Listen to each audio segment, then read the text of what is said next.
comes Santa Claus, here comes Santa Claus, right down Santa Claus brain. Ah! Hello, welcome to the stream. Santa bit, yeah, I wish. Hello, Merry Christmas, one and okay, no, stream immediately over. God damn it. We can't have a nice freaking Christmas without you throwing things at me? Oh, God damn it. Anyway, no, I hope you guys are having a very, very nice holiday. Whatever you celebrate. Me, I celebrate the good old Christmas. So, yes, if I say a whole lot of, like, Christmas words, that's why. But anyways, Misaki just tossed another thing at me. Thank you very much. Guess who just got a PS5 as one of their big presents? This guy here, which means no more long loading screens. Hey, very nice, Bendy. Had celebrations and things. I apparently missed the chance to make this stream named Merry Bitmas. Feels too obvious. Like people, I don't know, people kind of expecting that one. Anyway, I'm a little bit tired today just because my sleep is just a little bit off. I apologize severely for that. Yeah, if you didn't know, I was like really sick like 3 days ago. And I'm fairly certain it was the flu. Well, I certainly hope this music stays like a reasonable pitch.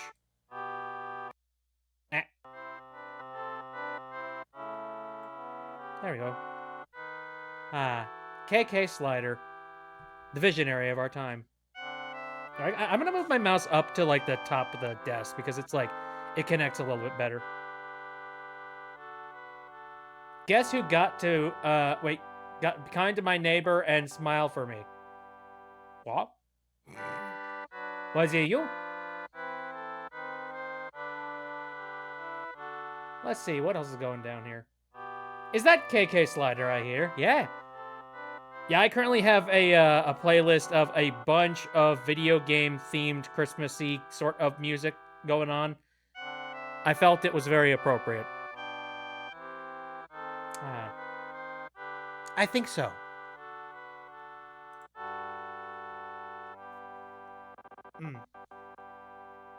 What the heck? Is that a part of the main song? That's weird. Anyway. Harf. So, what else did you guys do for your Christmases and whatnot? Anything else special? Relatives seen? More gifts that you managed to get? Something crazy? Would I play Smile for Me? I have played Smile for Me. In fact, I have recently finished up a playthrough of Limbo's recent game, Great God Grove. So, yeah, I have taken a look at that. Nova was talking about how they went to Mexico. So, yeah, very nice. See, I have never been to Mexico. Technically, I think I've told the story before about how I did go to California, specifically like San Diego, and I was driving along the coast, and apparently I had gotten so close to the Mexican border that the cell towers within the area started like saying, "Hey, welcome to Mexico." And I'm just like, I'm not in Mexico. What the fuck? My new hyperfixation sometimes go insane because of it. Ooh, very nice. Waking up too early / lightheaded says one dumb. Oh, yeah, right. No, I'm fairly certain that 3 days ago I had the flu. Because, like, I took a COVID test, and I did find out that the COVID test said that I was negative. So, yeah, I'm fairly certain it was, like, just a really nasty sort of flu thing. But the weird thing is that I didn't get any of, like, the sinus-related problems, at least not majorly. Not even the stomach ones. The main things that I ended up getting was just a lot of muscle fatigue and a lot of just sleepiness. So it wasn't, like, full-blown crazy flu. It was just, like, it was there. And I don't know, I really was not keen on the idea of doing anything on those days. Especially, I think, like, the worst of the days was on Sunday, if I remember right. And, like, Saturday was, like, the first little dregs of it. Where I'm just like, ooh, I've got a really nasty headache. That's really interesting. Okay, probably shouldn't stream today. And then Sunday rolls around and I'm like, okay, that's different. I'll say, flu, now that I've had COVID, flu doesn't feel that bad. At least not the flu that I had. Like COVID, I was like, when I had COVID, I was almost dumbfounded at just how miserable I was. I was just like, oh my God, I feel so shitty. How is this happening? Wow, this is amazing. I can't believe how garbage I feel right now. I don't know, it's kind of humbling.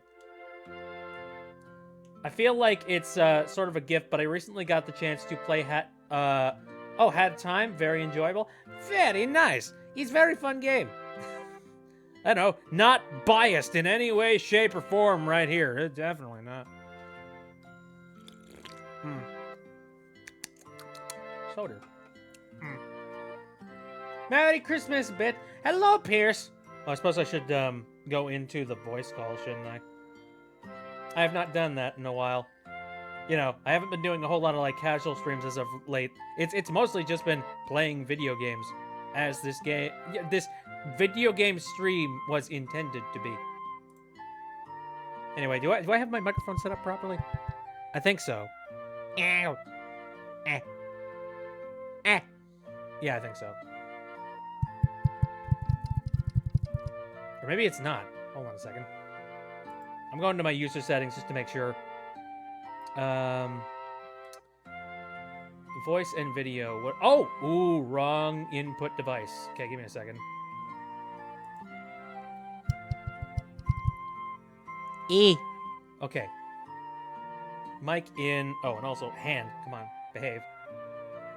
I think that's it. And also, we can turn down the sensitivity just a little bit. There we go. Nice. Why aren't you ice if you're a water elemental? Central heating. I'm not out in the cold. What are you talking about? Frozen Bit. Looking at the person who voices my favorite character from there. Yeah, totally not. Each of my family members made a plush of a character in Great God Grove. That's freaking adorable. I like that. See, that's not one of my family activities. Usually my family activities involve just, like, crowding around, chatting about the weather. Yep. That's about it. Not much else going on.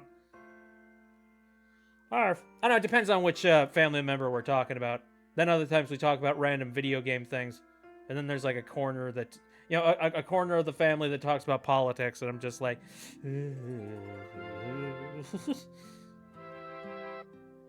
Got to dropkick Inspector. Inspector? I love Inspector. Inspector's great. Certainly hope people appreciated or, like, were tolerant of the fact that when I played Great God Grove, I basically gave him the voice of, like, a slightly more bombastic Homestar Runner. Poor lad. Yeah. Very unfortunate. Absorbed in his own need to survive and be remembered. And to be immortal. You like it? Oh, that's nice. You like the voice? Ooh. Very nice. Oh, man. Not too long ago, I watched the Homestar Runner special for this year for, like, Christmas. And it's basically, they redid their advent calendar for, like, music notes and music sheets. Except they added a bunch of extra, like, video and, like, cartoon context to a whole bunch of it. And it's freaking awesome. Like, I loved it, man. Like, it just added a whole bunch of extra flavor.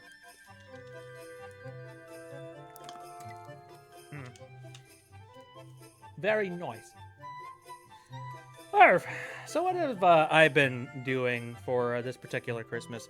I didn't have a heck of a lot going on this year, I'll be honest. Like, I did a heck of a lot of 3D printing for people for, like, you know, presents and whatnot.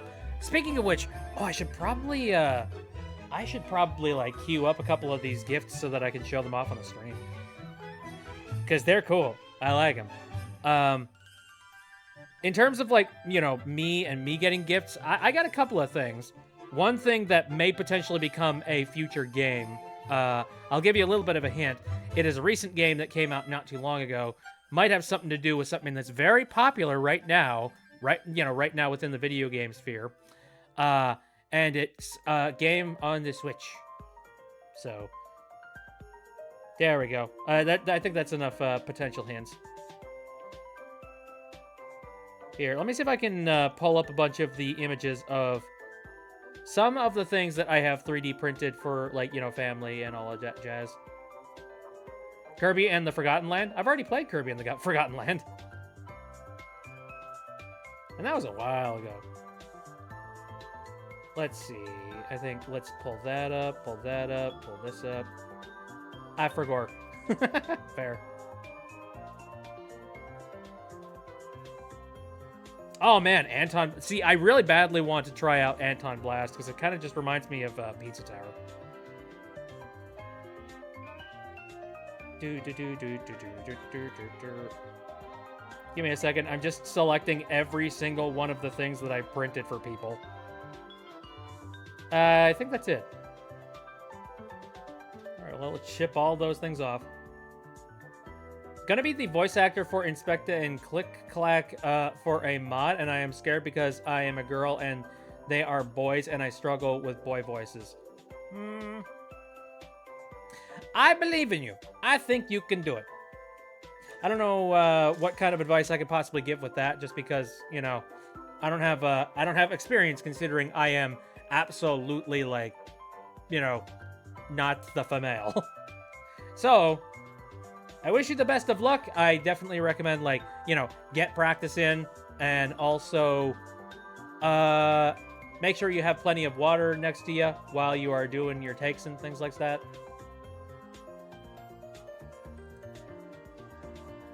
Okay. Alright, so I pulled up a whole bunch of images of things that I have printed for my family, for the CRIMBU. So let me go ahead and pull up a couple of things. First of all, this is a gift that I was actually showing off on social media and also on the Discord. So let's start out with this one first.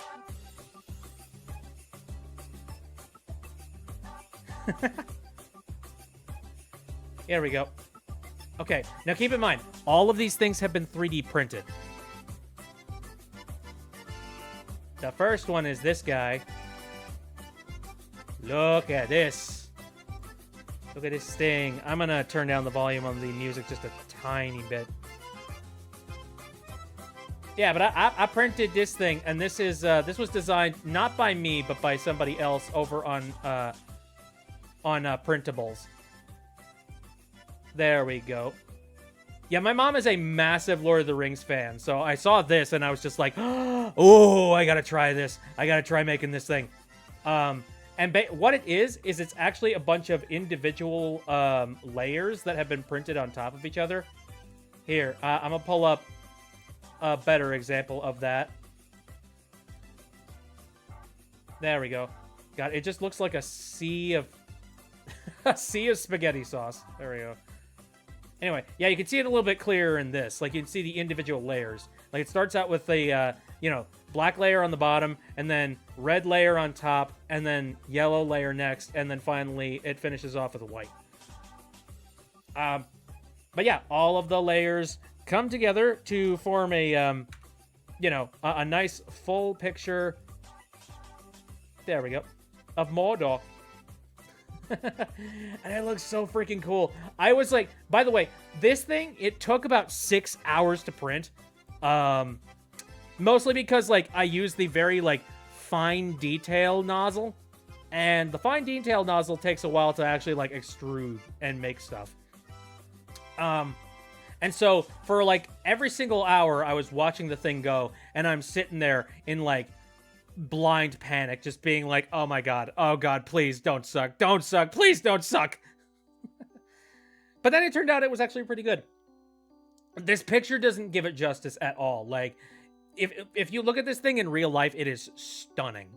It is, like, so cool. You can see all the individual layers, like, and, like, the thickness of certain parts and, like, the thinness of other ones.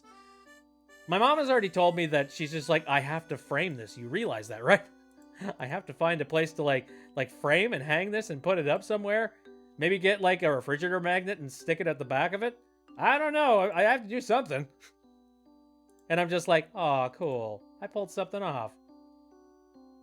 And that made me happy. Seal plush for Christmas from my mom looks angry and sad at the same time. Oh, it's adorable. Hello, miss. Let's see. Another thing that I printed was... Now, here's some stuff that, like... Oh, Starguard is here. Hello. Hello, how you doing? You got a MetaQuest? Oh, heck yeah. Have a heck of a lot of fun. Although, like, VR, if you've never tried VR, it might be a little bit taxing. So, like, start out slow.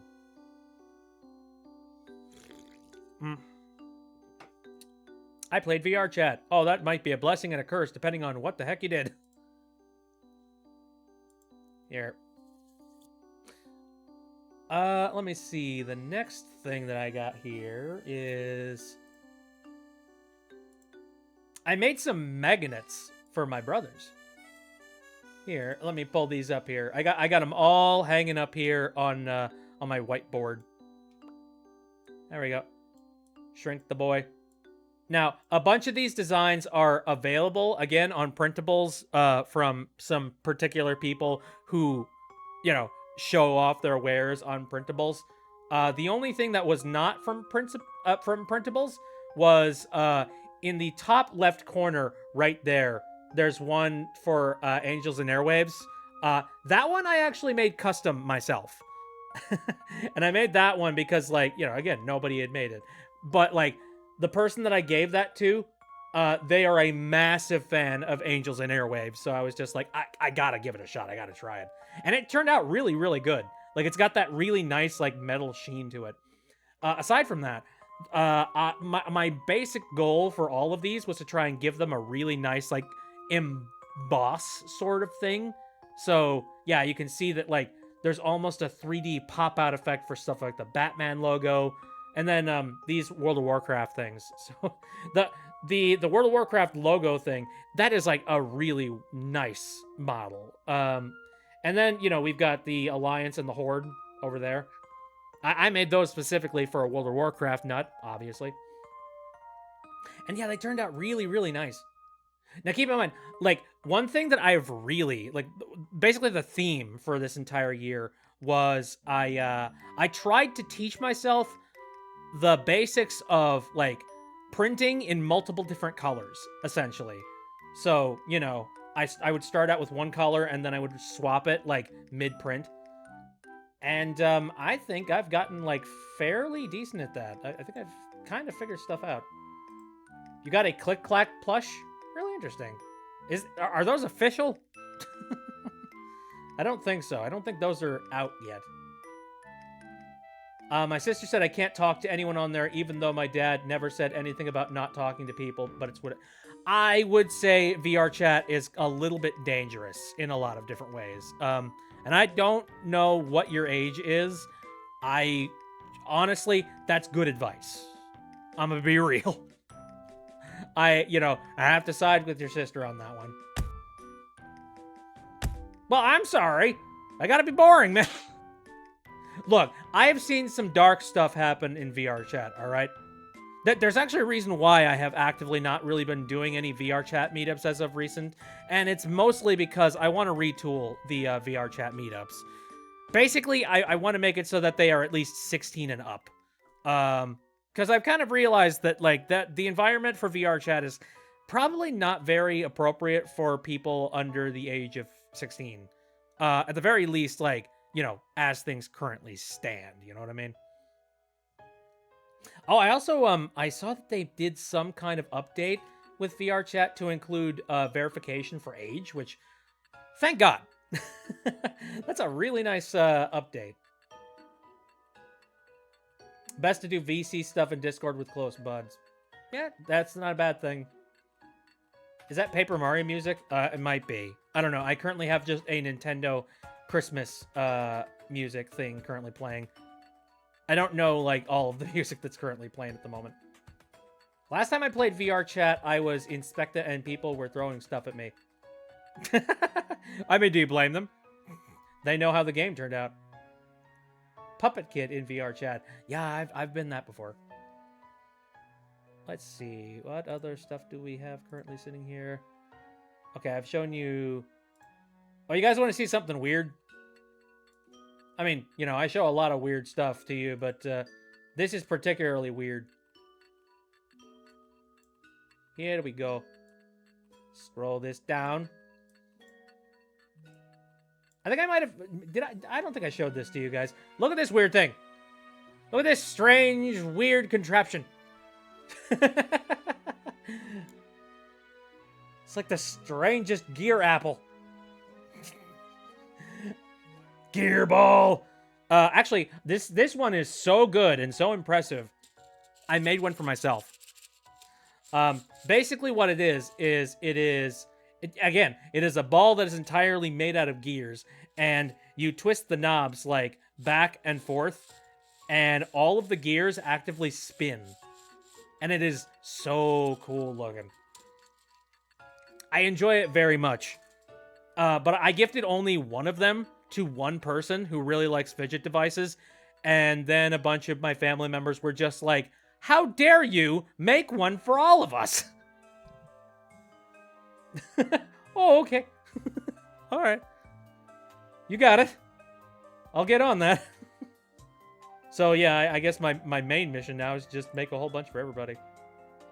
Fun fact, actually, for this year, I actually collaborated with my mom on a plan to send out a bunch of Christmas ornaments out to relatives. I was the one that did 3D printing, and then she did the distribution to a whole bunch of my my in-laws and relatives and all kinds of stuff.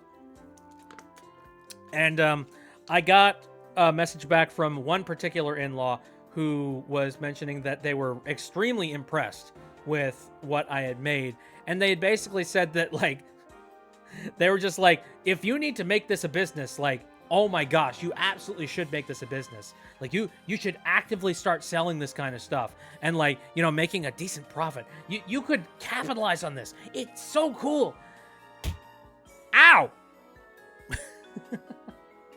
And I agree with her to a certain extent. The main issue is that it's not as easy as just printing stuff and then selling it. Specifically because of the fact that... Snowballs. Appropriate. Anyway, it's not as easy to do as just finding something online to print, printing the dang thing, and then selling it yourself. There are certain, like, checks and balances and rules involved with that. Usually, when somebody releases a model online for you to be able to print, it is with the express expectation that what you are doing is you are printing it for your own person and not for the sake of selling and distributing it and making a profit off of it. If I were to go into more business-related stuff with my 3D printing, it would have to be stuff that I specifically have ownership and rights of. Which, you know, I mean, it's not too bad, but I think in order to actually make it profitable, I would have to constantly be keeping up with, like, coming up with new ideas for things for me to be making all the time. Unless I come up with something so popular that everybody needs one. Which, yeah, that's not easy to do. So, look, this is stuff that I have actively been thinking about. And I know that you guys have been asking me to do some, like, P.O. Box stuff, so, you know, my 3D printing plans may come in conjunction with me opening up a P.O. Box so that you guys could, you know, I don't know, either send me something or something else related to that. Yeah, or I could finally, like, you know, send something out to you and something that you might enjoy from me. Selling my wares. Anyway. On a similar note, actually no, I'll save that for a little bit later. Here. I'd send you a pipe bomb. Please don't! I have so many holes in the walls already. Here we go. In reference to Mario, I also made this for somebody. There we go. I made somebody a really nice question block. And this one, again, I got pretty much all of my models from people over on Printables. This model specifically had little magnets inside of the lid. I had to do a little bit of modifying of this thing to make it so that it's a me, Pitio. Wahoo! I had to modify the magnets so that I could make them a little bit bigger because the magnets that they were putting inside this thing were just a little bit too small. But yeah, it has like a magnetic lid so you can like pull it off, plop it back on. It's pretty cool. I like it. And like the whole 3D question mark thing is really neat. I recognize that. Yay! Mario Kart! Hey, speaking of which, here's another thing that I 3D printed for somebody.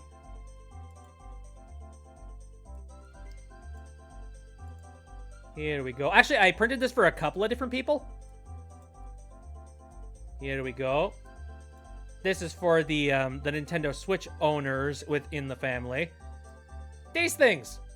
Little controller, little controller holders for your Nintendo Switch controllers. This is for people that want to play games in, landscape Joy-Con mode, but also don't want to have to deal with the frustration of playing a very, very tiny Joy-Con in their hands. Which, I've actually done that before. It's very miserable, especially, like, I'm an adult, and I don't know if you noticed this. Big hands. Massive hands. Too big for tiny Joy-Con. So, this is actually kind of a godsend for me because, like, it gives so much extra grip space. I mean, you're still playing on a Joy-Con, and you'd prefer to be playing any other way, like with a full set of Joy-Cons or with a Pro Controller. But if that option just isn't available, you can use one of these guys, and you can pop a Joy-Con into it, and it feels a lot more like you're using a controller. And it's really nice. Actually, fun fact, at first, I thought that the control, the left and right control buttons were a little bit too stiff, and I was like, oh my god, it takes so much effort to press these down. What the heck is going on? And then I found out that in order for this thing to have actually printed properly, it had like these extra little supports that were underneath where the controller stick, or actually the control buttons were, or the trigger buttons, and it required me to go in and like snip them in order for them to actually work properly. I didn't know that. I was just pressing down on a very, very rigid control button for a very long time. But you don't have to do that, okay? I know I'm stupid. Anyway, but these work so freaking well. And I ended up, doing exactly that. I played a bunch of Mario Kart with my brother. Yippee, it worked.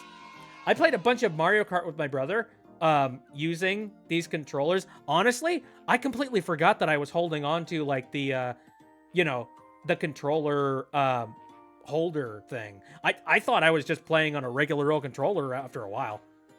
It feels so one-to-one. It feels, like, actually perfect. Oh, also, here's another fun fact.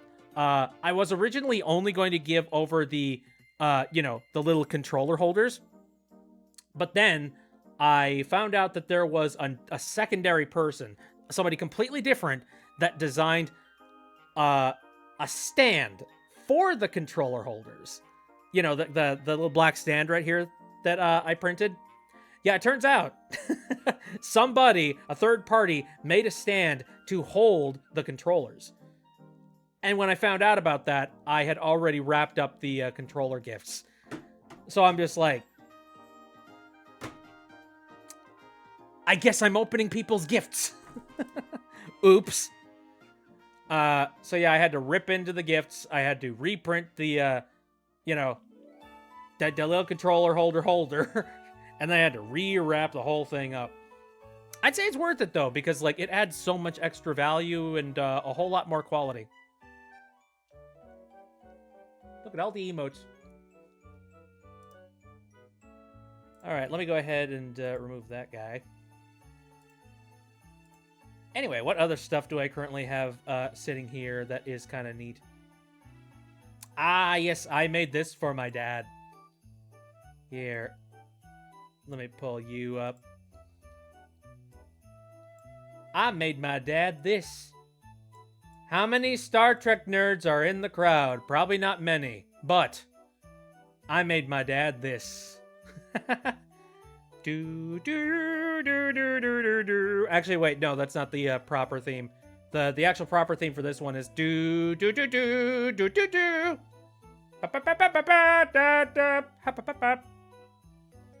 Star Trek, the first movie. Anyway, yeah, this is the Lower Decks was a fun show. Oh man, I don't think I watched Lower Decks. I've seen like the original Star Trek series and a lot of Star Trek: The Next Generation. I didn't watch a heck of a lot of anything else aside from that. I think I watched some of the reboot movies for like the original Star Trek. But anyway, yeah, Geordi LaForge's mask, or like his like really cool visor looking thing. And this turned out so freaking good. This design was created by somebody who was like, I want to be able to make Geordi LaForge's mask, but I don't want to put a whole bunch of extra effort into having to like, print out all the individual metal spokes and then mount them all into the mask one at a time, like painstakingly. So what he did, and this is a freaking genius, he designed a 3D print so that you start the print with like basically a black mesh on the back of it. You print out the little like black mesh, and then you swap over to gold filament, and then you print the bars on the top of it. And like it seamlessly just glues them all together perfectly in a perfect line. And then you just take the thing, you bend it, and then you mount it into the visor. It is so freaking convenient. And it turns out, and it looks so good. Like, it worked out, man. It wasn't a heck of a lot of effort, but it absolutely, like, stinks of effort. It looks good.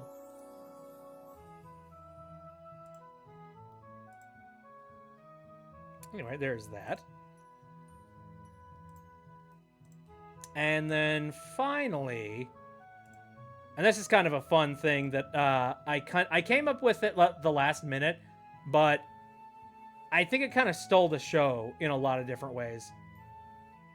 Thespius versus Click Clack. I don't think they would verse each other. I think they care a lot about each other.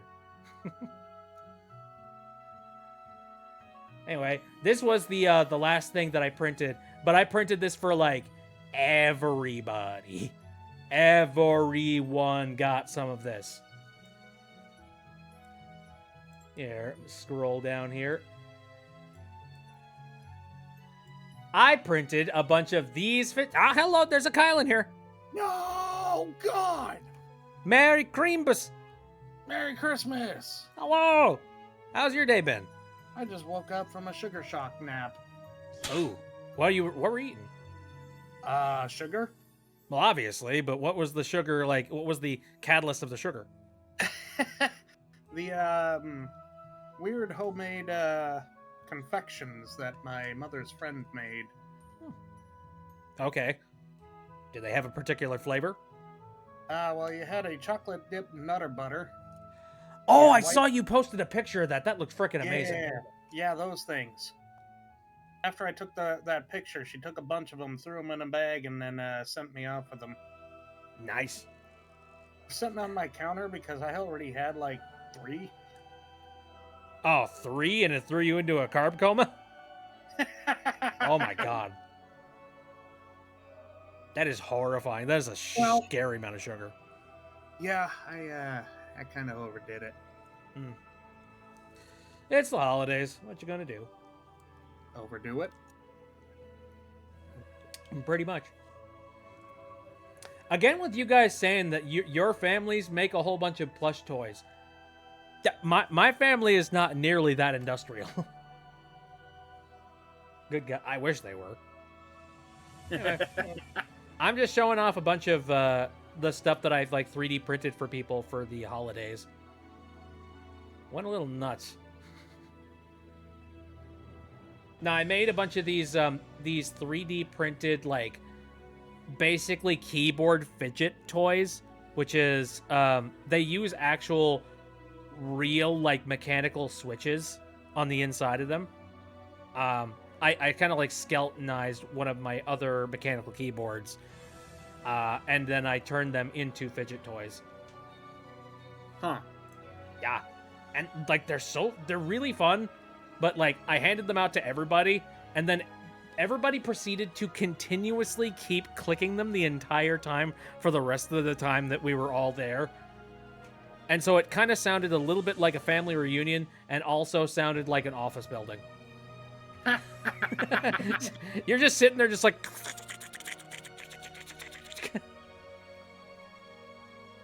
and I'm just like, oh god, PTSD.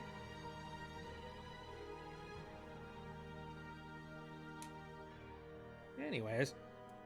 Did you get anything fancy for Christmas aside from, you know, diabetes? I got a boot dryer. A boot dryer? My old one's starting to look look and sound pretty haggard. Ooh. That's gonna be very useful for this time of year. Warm gloves. Hmm? I mean, I haven't used warm gloves in years. Just, what kind of... Have you been using cold gloves? My usual getup is just me wearing a pair of disposable plastic gloves underneath a pair of basic leather gloves. Oh, that's not good. Not good. My hands stay plenty warm. I mean, I suppose. If it works, it works, I guess. I mean, my hands stay nice and toasty, as long as I keep my core warm. I don't know if I would rely on it. Well, that's why I have warm gloves now. Ta-da! Just in case I need them. Well, that's cool. I've been informed that, like, somebody in the family was going to give me another gift, but unfortunately, the gift was coming via Amazon, and it did not arrive in time, so... I guess I got a little bit of time to wait until I get the last of the gifts that I've gotten. So I'm currently just sort of vibing with like a bunch of the other things I've collected. Here. Hey everybody, this is Jeff Bezos here, coming to you live from my giant arsenal bird. I heard someone around here ordered a package from my company and it didn't arrive, so I'm here to deliver it personally. That package is death. You will now die, cease to exist. Friggin' Jeff Bezos. Oh, I got one thing that I thought was kind of interesting. Ow! Why you both have to play it? Cineconk? No, both of them played the dead emote. Oh. And also, Nova has arrived. Hello. Hello. Nova Starlight, not Nova Star Art. We really gotta do... I'm trying to remember what your, like, newer name is. Also, like, there's nothing wrong with there being two different people with the same name. Do you know how many people I went to in high school that were named Tim? I mean, but when you say Nova says when you say Nova says in the chat, how do we know which Nova you're talking about? I guess. Same thing could be said about two people named Tim. We don't have two people named Tim in your chat, so... There's a Pearson here. I think you mean to say that there's too many people. Too many people? Too many people. To the Nova. Very true. How are you guys doing? How's your holidays doing? It's my birthday. Merry Christmas. Oh yeah, that's right. Merry birthday. Oh, thank you. Happily Christmas birthday. It's a freaking triple threat this year. It's Christmas, my birthday, and Hanukkah. Oh dear frickin' gravy. Mazel tov. Into the Novaverse, says Stargard. Mhm. Accurate. I'm okay. Just been playing some games on Steam. You know, I just recently got a gift from a relative recently. That basically, I think they re-gifted a thing that they just recently picked up for themselves, and then they've just handed it over to me. It is a Switch game, and it may have been a game that came out recently, and it might end up Does it- becoming a Steam game, or no, a stream game rather.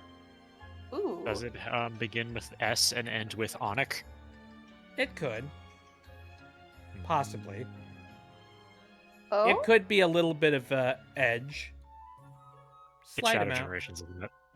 Little bit of a sharpness and edge. Wait, is Sonic Shadow Generations on Switch? Yeah. Does it Though actually play? If it's does it- not, I don't know what the heck I have in my hands right now. It runs it runs on Switch. I have the Switch version. It plays fine. It runs at 30 FPS, but it plays well. It doesn't slow down. Oh, okay. Now That's I have a surprising, reason to get it considering because it's I a already Sonic own title. Generations on Steam, and I'm like, I don't want to buy it again just for the Shadow content. But if I get it on Switch, Yeah, it's on Maybe. Switch. Both the Sonic part and the Shadow part run at 30 FPS. It's fine. I would have rebought it for the Steam version for a couple of reasons. I mean, one, for like the Shadow stuff. Two, one thing I've noticed is that I don't know if you've tried to run Sonic Generations on like a newer computer, but it is not really optimized properly, and it's got a lot of jank behind like the compatibility of PC. They kind of just finagled the PC compatibility together. Are you talking about the original Sonic Generations port? Yeah. Yeah, it's It kind was of like- a janky It was 2011 port. okay. They made it work. Yeah. So I think I would rebuy it simply for those fixes alone if they were good. Yeah. Less about the new less stuff because they it added has is de novo in better. it. Yeah, that's the one thing they added that's not better. Mhm. Yeah.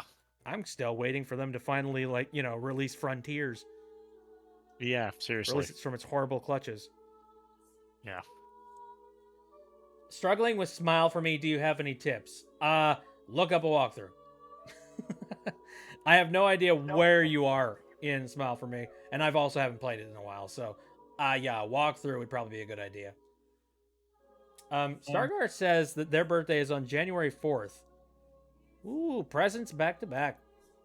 Yeah, you can't really make an excuse about that. Just be like, it's been several weeks since Christmas. At the very beginning, walkthrough. That's all I can say. I don't remember nearly enough to be able to properly help you with that. They got me a bunch of flavors of ramen. Of course you did. What flavors of Very ramen? nice. It's from Momofuku, and we got soy and scallion noodles. You've got tingly chili wavy noodles. And spicy soy noodles. I wouldn't know the flavor profile of any of them. Neither do I, but I I'm like so ramen, uncultured. so it's probably going to be good.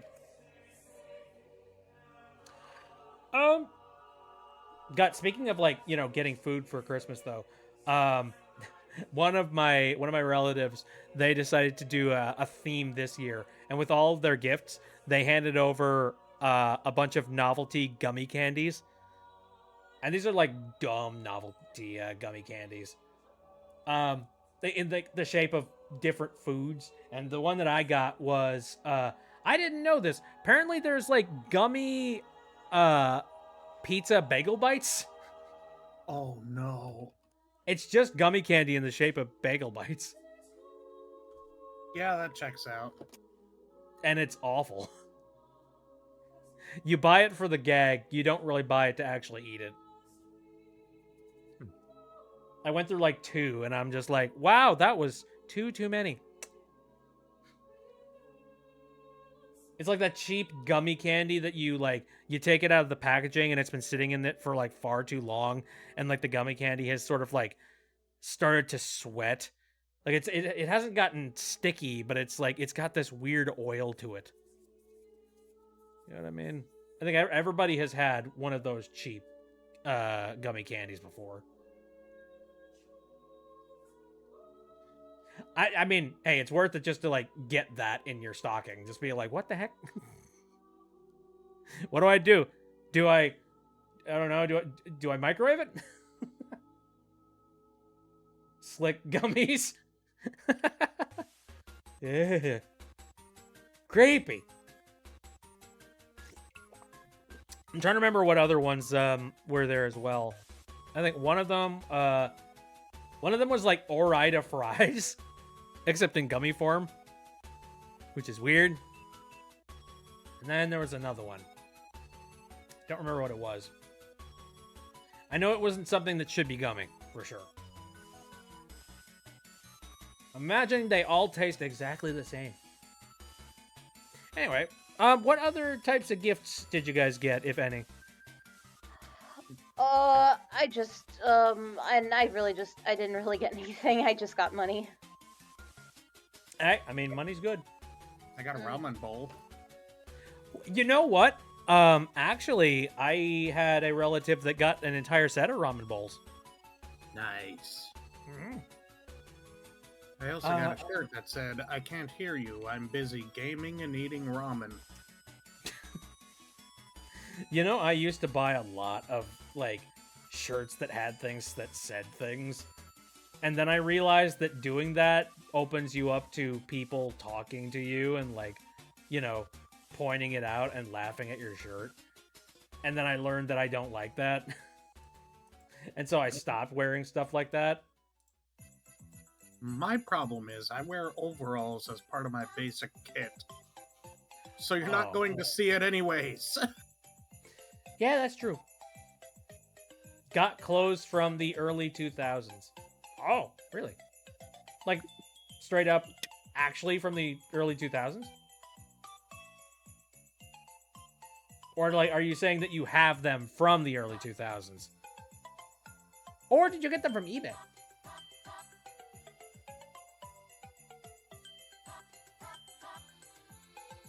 Yes. Okay.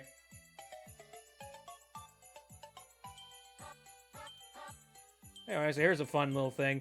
So one of the reasons why I made the first one. Gotcha. So one of the reasons why I decided to do that whole, like, mechanical key fidget toy thing for my relatives this year was because I decided to get myself a Christmas gift. I decided that, like, it's been a long time since I have updated or upgraded my keyboard. So I decided I was going to really treat myself, and I was going to go pick up myself, like, some genuine Cherry MX switches to replace in my keyboard. And make it all, like, you know, nice and, I'm not going to say clackety. These are actually really nice ones that are really, like, sound dampening. And they sounded really good. I needed to pick up a whole bunch of them, though, because I needed to basically get the equivalent of an entire keyboard's worth of switches to make it work. So I picked them all up, and my intentions were I was going to take them, take all of the old switches out of my previous keyboard and replace them with the new switches. I'm gonna give a little bit of a warning for everybody in this chat if you are ever in the market to get a keyboard and you think to yourself, oh, well, hey, I'll get this keyboard because it looks like I can customize it later. I do not recommend getting Red Dragon keyboards if you have any intentions of modifying them later. Like, don't do it. It is not a very expensive brand, and also their switches are, I'm not going to say proprietary, but they might as well be. I have only just recently found out by my own horrible trial and error that is the case. Here. For the sake of explaining this, I made a visual aid a little bit earlier before the stream. I think this'll give you a pretty good idea. There we go. I made it in MS Paint because I'm bougie like that. So on the left is the profile for what the shape of the red dragon switches, and then on the right is the shape of what Cherry MX switches are. And for the record, Cherry MX switches are kind of standard within the keyboard industry. You see a little bit of a difference in these? One of them has got a peg that's just a little bit wider than the other ones. Yeah, so I tried to plug these in, and it bent the ever-loving heck out of one of the pins. And it doesn't fit. So that basically means that I can't use that keyboard for these switches. And keep in mind, I've already bought all of the switches. And it cost me like $80 to get them all. Oops. Anyway. So that just means I'm going to have to go and pick up a new keyboard that actually does work with these dang things. Which I've done. Eventually, that will show up on my doorstep. But anyway, no, that made me a sad bit, because I'm just like, dang it, that was going to be my fun today. This is going to be like my my tinker fun. Not anymore.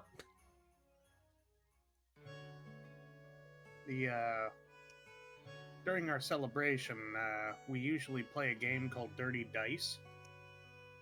And that's when you have a bunch of surprise presents, all just in a pile, and you have like 2 or 3 bowls of 2 dice that you pass around to each other. Mm-hmm. Depending on the rules, you could use doubles, 7s, or 11s, or any combination thereof. And once you roll that, you go in and you pick out a present. Randomly. You just pick one, put it in a pile. Then, depending on whatever variation of the celebration you're doing, you can steal from other people. Or the second round begins, where you can steal from other people. If you like the size or shape of somebody else's present, you can take it.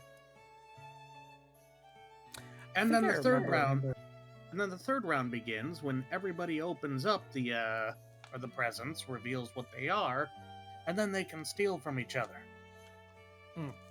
Again, that's a variant. That's typically how Dirty Dice works. But we did a exchange instead of a steal. See, I remember I did a gift exchange that sounded very similar to that. Long time ago. Back when I was like 10 years old. And I think I was going to like some kind of like a Christian school kind of thing. We were trading gifts. Everybody got like a cool thing, and then they put it into the whole gift exchange thing. And then you were randomly sorted out a certain gift. And I don't remember exactly what it was, but like I think I got something like, it was going to be like a toy car set, and it looked really, really cool, and I was on the hook to like get it. But then I don't even remember what the circumstances were, but for some strange reason at last minute, I had to swap out what I had for something that somebody else had, which was like inherently much smaller. And let's just say, I don't remember what the heck it was that I got. And yeah, it turned out that the thing that I missed out on getting was this really nice toy car set. And I'm just like, ah! Yup. Ah! I ended up with a handful of chip zips. I mean, useful. Which are like chip clips, but little rubber, like, zip ties, sort of. Hard to explain. I ended up with a cheaper ramen bowl, a handful of candy, and a lint roller. It just sounds like you cleaned out the dollar store. Just like, these were sitting in the back. Let's give them as gifts. I've like never done a gift exchange like that because I've never like been able to do Christmas things with friends because they're all busy during Christmas. That's unfortunate. Yeah. Yep. It's why I don't like my birthday very much. I see. Yeah, that's very true. Oh, Bendia says, sorry if I wasn't talking much, busy playing Brothership, and I swear the game's true antagonist feels a lot like a certain triangle villain. Bit hasn't watched enough Gravity Falls yet. I don't think he's even gotten a bill. I haven't Bill seen Cipher. any Gravity Falls. No, I have not gotten to Bill Cipher, but I'm aware of I already know who Bill Cipher is. It's kind of difficult to Most not get people do spoiled. now. Show. It's a good show. Please was in watch more of it. I need to, yes. He was in a death battle with Discord. I think I remember that you video talking was about really that cool. once. Reclusa feels a lot like Bill. I don't know this Reclusa, but I'm going to take your word for it. Bill Cipher is an agent of chaos, and he's everyone's favorite Dorito. Agreed.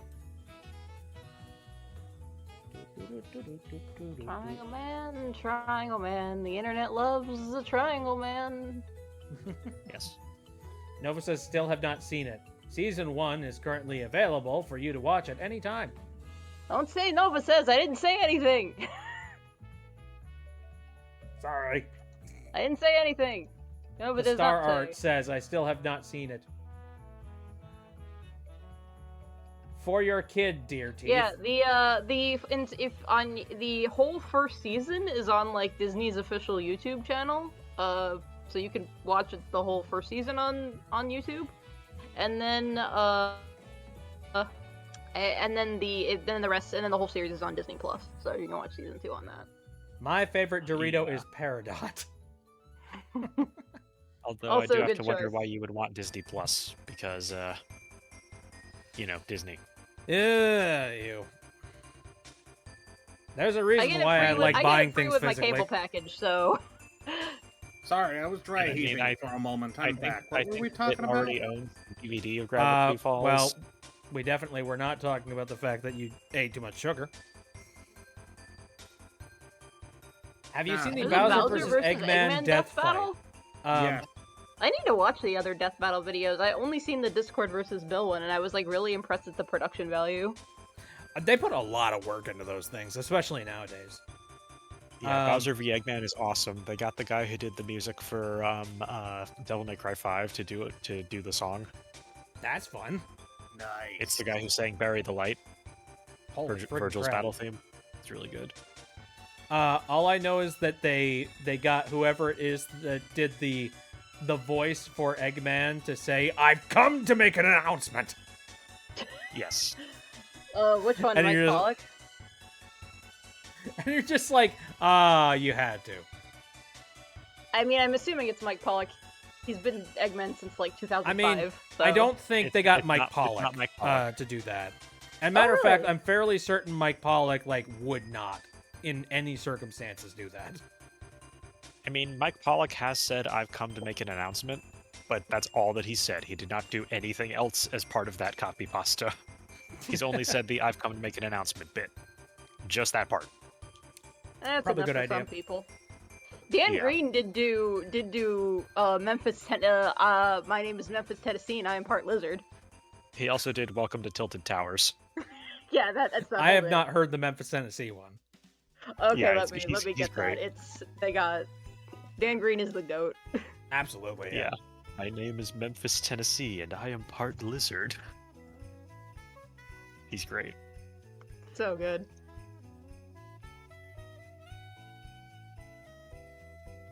Also, go. bit question: have you seen the Sonic 3 movie yet? No, Oh, Are I'm you bad going when it to? comes to going and seeing movies.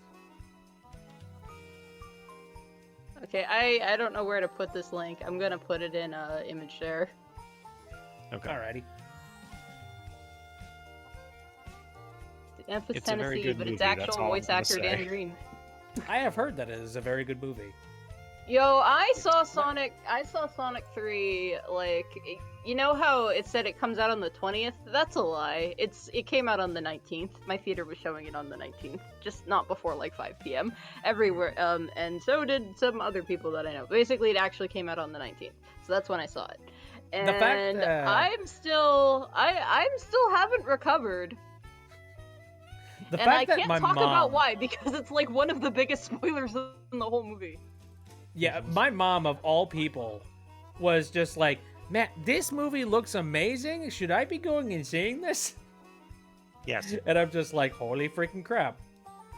Yes, it's Sonic Adventure 2, the movie. Go see it. Here, let's listen no, to It's Sonic Memphis, Adventure 2, Tennessee. the movie, but there's no Rouge, which kind of makes me sad. But I get why they didn't. Maybe in the 4th movie. Welcome to Tilted Towers. I get the feeling. So they do tease some more. Sonic 4 is confirmed. It's coming out in 2027, and Yeah, so they are do, doing another one. Yep. So they are. So they have another stinger where they show more characters. But I think there will be more than just those characters that they show in the teaser for this one. I think there will be.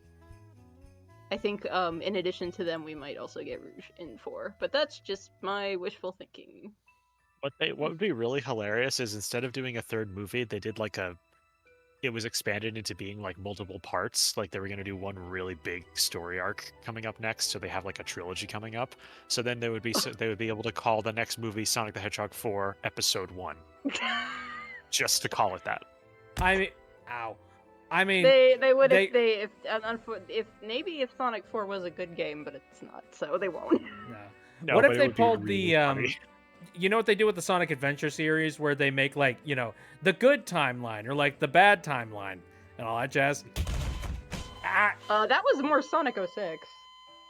Well, no, they did that for a couple of different games, right? Like, you know, you mean well, the for different Sonic campaigns. Adventure, You they mean like did Hero and Dark You Story. mean like the Right. campaigns, yeah.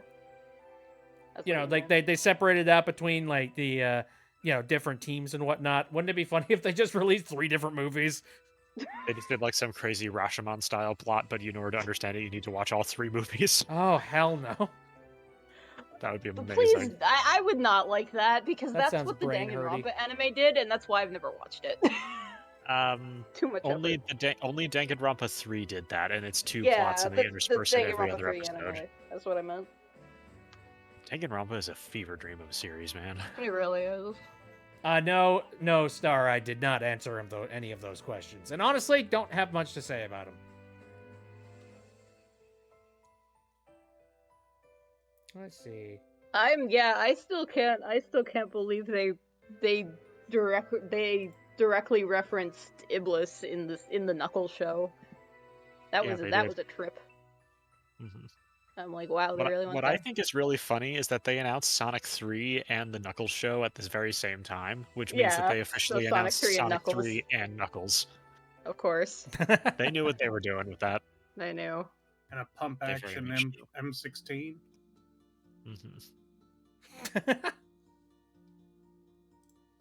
Also, if you look at the soundtrack for the movie, every single song on the soundtrack Oh, is yeah, named after I a saw line from that. Sonic Adventure 2. It's like Really? all quotes. Like whoever, like the composer was clearly like Sonic Adventure 2 was like his favorite game. Yeah, they were Clearly. Yeah, it's a super turbo nerd.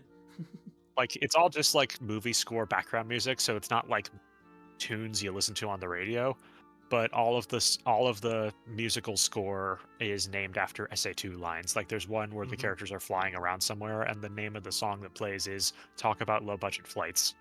No, they referenced that. They referenced that. They also directly referenced that in Sonic 3 too. Oh, That's yeah. They like, also this actually has do have happened. Sonic say the line. yeah, gets out of a helicopter and he pretty much directly says that. Right. Well, I basically came in to say hi, say Merry Christmas. But I gotta Merry start getting Christmas. ready for bed and putting things away. Oh, probably. I'm disappointed in myself though. Apparently, there is a part in the movie where you can hear City Escape, like it's in the music, in the score, Is there? and I completely missed it. Like, I only found out after the fact, looking at the credits. By the way, if you go see it, don't just stay for the big new character reveal thing is in the middle of the credits, but stay till the very very very end of the credits, the very end, because there is another after credit scene after that. Yeah, there's 2 after credit scenes. Guys, have a good night. Interesting. Pulling a heckin' I Marvel. completely missed where they actually had City Escape in the music, and I'm sad. That's freaking hilarious. Anyway, Kyle is taking off here. Thanks for coming in, Kyle. Thank you, Kyle. I'm not gonna be able to stay on for too long either, since like, I don't know, my sleep has been all kinds of wonky ever since I've been like getting over the whole cold thing or flu. I don't even know what it was. Here we go. Oh, what else has been going on winter related? Probably something. I've already complained about my, my keyboard situation, which that sucks. But oh well. It's been cold, I guess. What now? It's been getting kind of cold, just a little bit.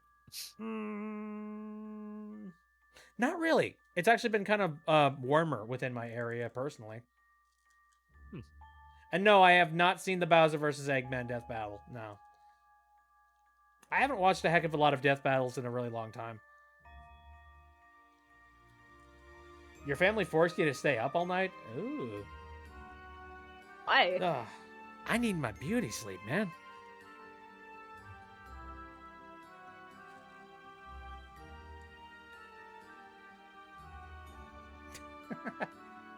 Wait, Nova, you got a life-size Totoro? How does that fit in your house? I don't have a life-size Totoro. No, in the I chat, get it. Nova Star Art got a life-size Totoro. I know. How, though? Because Totoro's, like, huge. Well, I don't know. Maybe Totoro's basically a walking mattress. How do you have one of those? Carefully, and hopefully you can compact it and squeeze it through a door. Maybe. Now I'm trying to remember if there's anything that I have not discussed recently. I'm sure there was something here.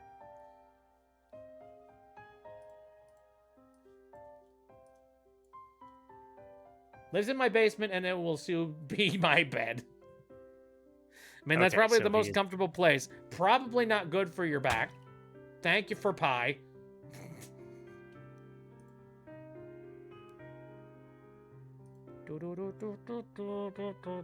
Are either of you still following the Pokemon card game app?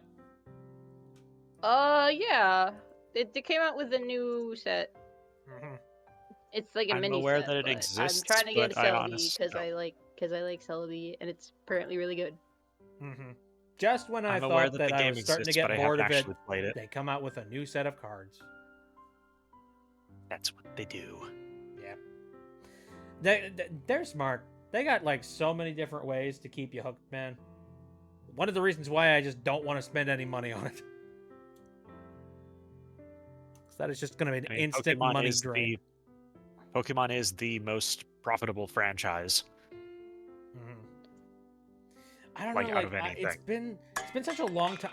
Ow. It's been such a long time since I've done any sort of things related to playing the Pokemon card game, and it's been really refreshing to play more of it.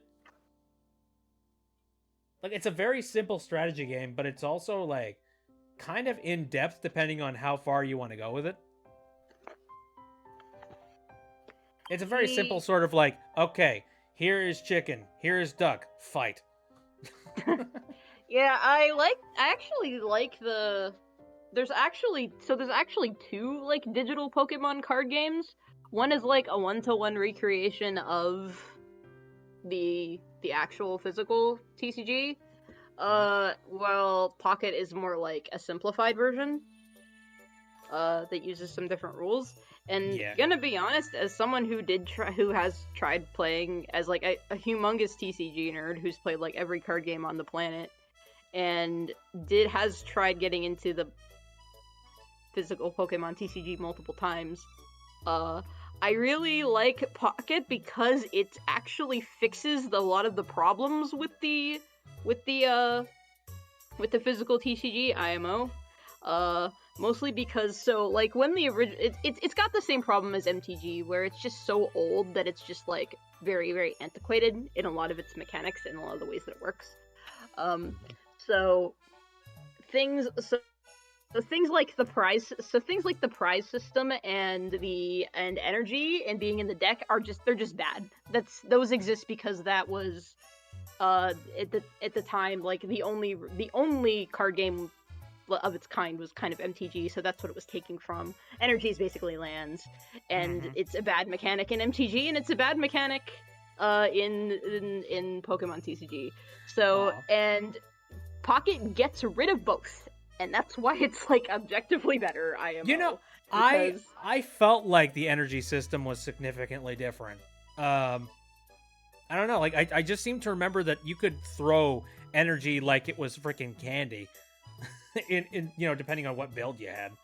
With this one, it's just like it's very piecemeal unless you had a particular Pokemon that like took advantage of generating energy, which that tends to fall into the realm of the grass types. So yeah, because in the physical Pokemon TCG, energy works like lands do in MTG, where you have to run land cards in your deck, and if you don't have any or you draw the wrong ones, you can't play them or they're useless, and then you can't do anything because you don't have stuff to power your stuff, because lands or energy is what lets you play cards or lets your Pokemon attack or do anything. Right. And then Pocket gets totally rid of that. It generates, you get a 1 energy that you can place every turn, no matter what, and it's based on, and I believe it's based on the the energy that will be generated is just directly based on what Pokemon of what types are running in your deck. Yeah. I think one of the things that I really like about the strategy portion of it is just the whole, you do have a finite amount of energy and you need to strategize when you are going to use your 1 energy, and you need to make a decision and sort of like gauge your enemy and figure out like how are they going to go about this? Are they going to go with strategy? Are they going to go more of like a bold strategy of just running in and attacking you? And in which case, like, what Pokemon should you put out to try and conquer that? Like, should you put down something that will strategically hold off their attacks, or do you want to try and take them out right away? Like, do you even have a Pokemon that's capable of like offloading like an energy right away and starting attacks like immediately? Like, I like the extra little strategy involved. And I don't know. I haven't played the original card game in a really long time, so for all I know, maybe I enjoyed that one a little bit better, and I just need to like give it a shot. But I don't know. There is an addictive and really fun strategic quality to the Pocket card game. Yeah, no, Pocket is objectively better. I say that, but that's still my opinion. But it is the opinion of a very seasoned card game aficionado. So take that for what it's worth. Because getting rid of the completely getting rid of both the energy and the prize system, which also sucks. So in the physical TCG, every time you defeat an opponent's Pokemon, so at the start of the game, you take not only do you draw, in addition to drawing your hand, you put 7 cards, or 6 cards, face down in a prize zone, and then whenever you defeat an opponent's Pokemon, you get to take one and put it in your hand, which I don't like, which I never liked, because it's just rewarding you for winning, which shouldn't be the case. Like, this is why I love Duel Masters, because Duel Masters had the complete opposite system, where you had shields, and you have 5 face down shield cards, and whenever your opponent attacks you, the shield gets broken, and you get that card, and then you get that card that was the shield in your hand. So it's a way to like, so now you have a little bit of, so even though you lost lost a shield, you now gain some card advantage, and it helps you come back. I completely forgot about that prize pool thing. Yeah, so the prize system in Pokemon TCG is terrible, and Pocket gets rid of it, as it should have. I like the simplicity. I like it. Yeah, it allows you to focus way more on like the actual real mechanics of the game.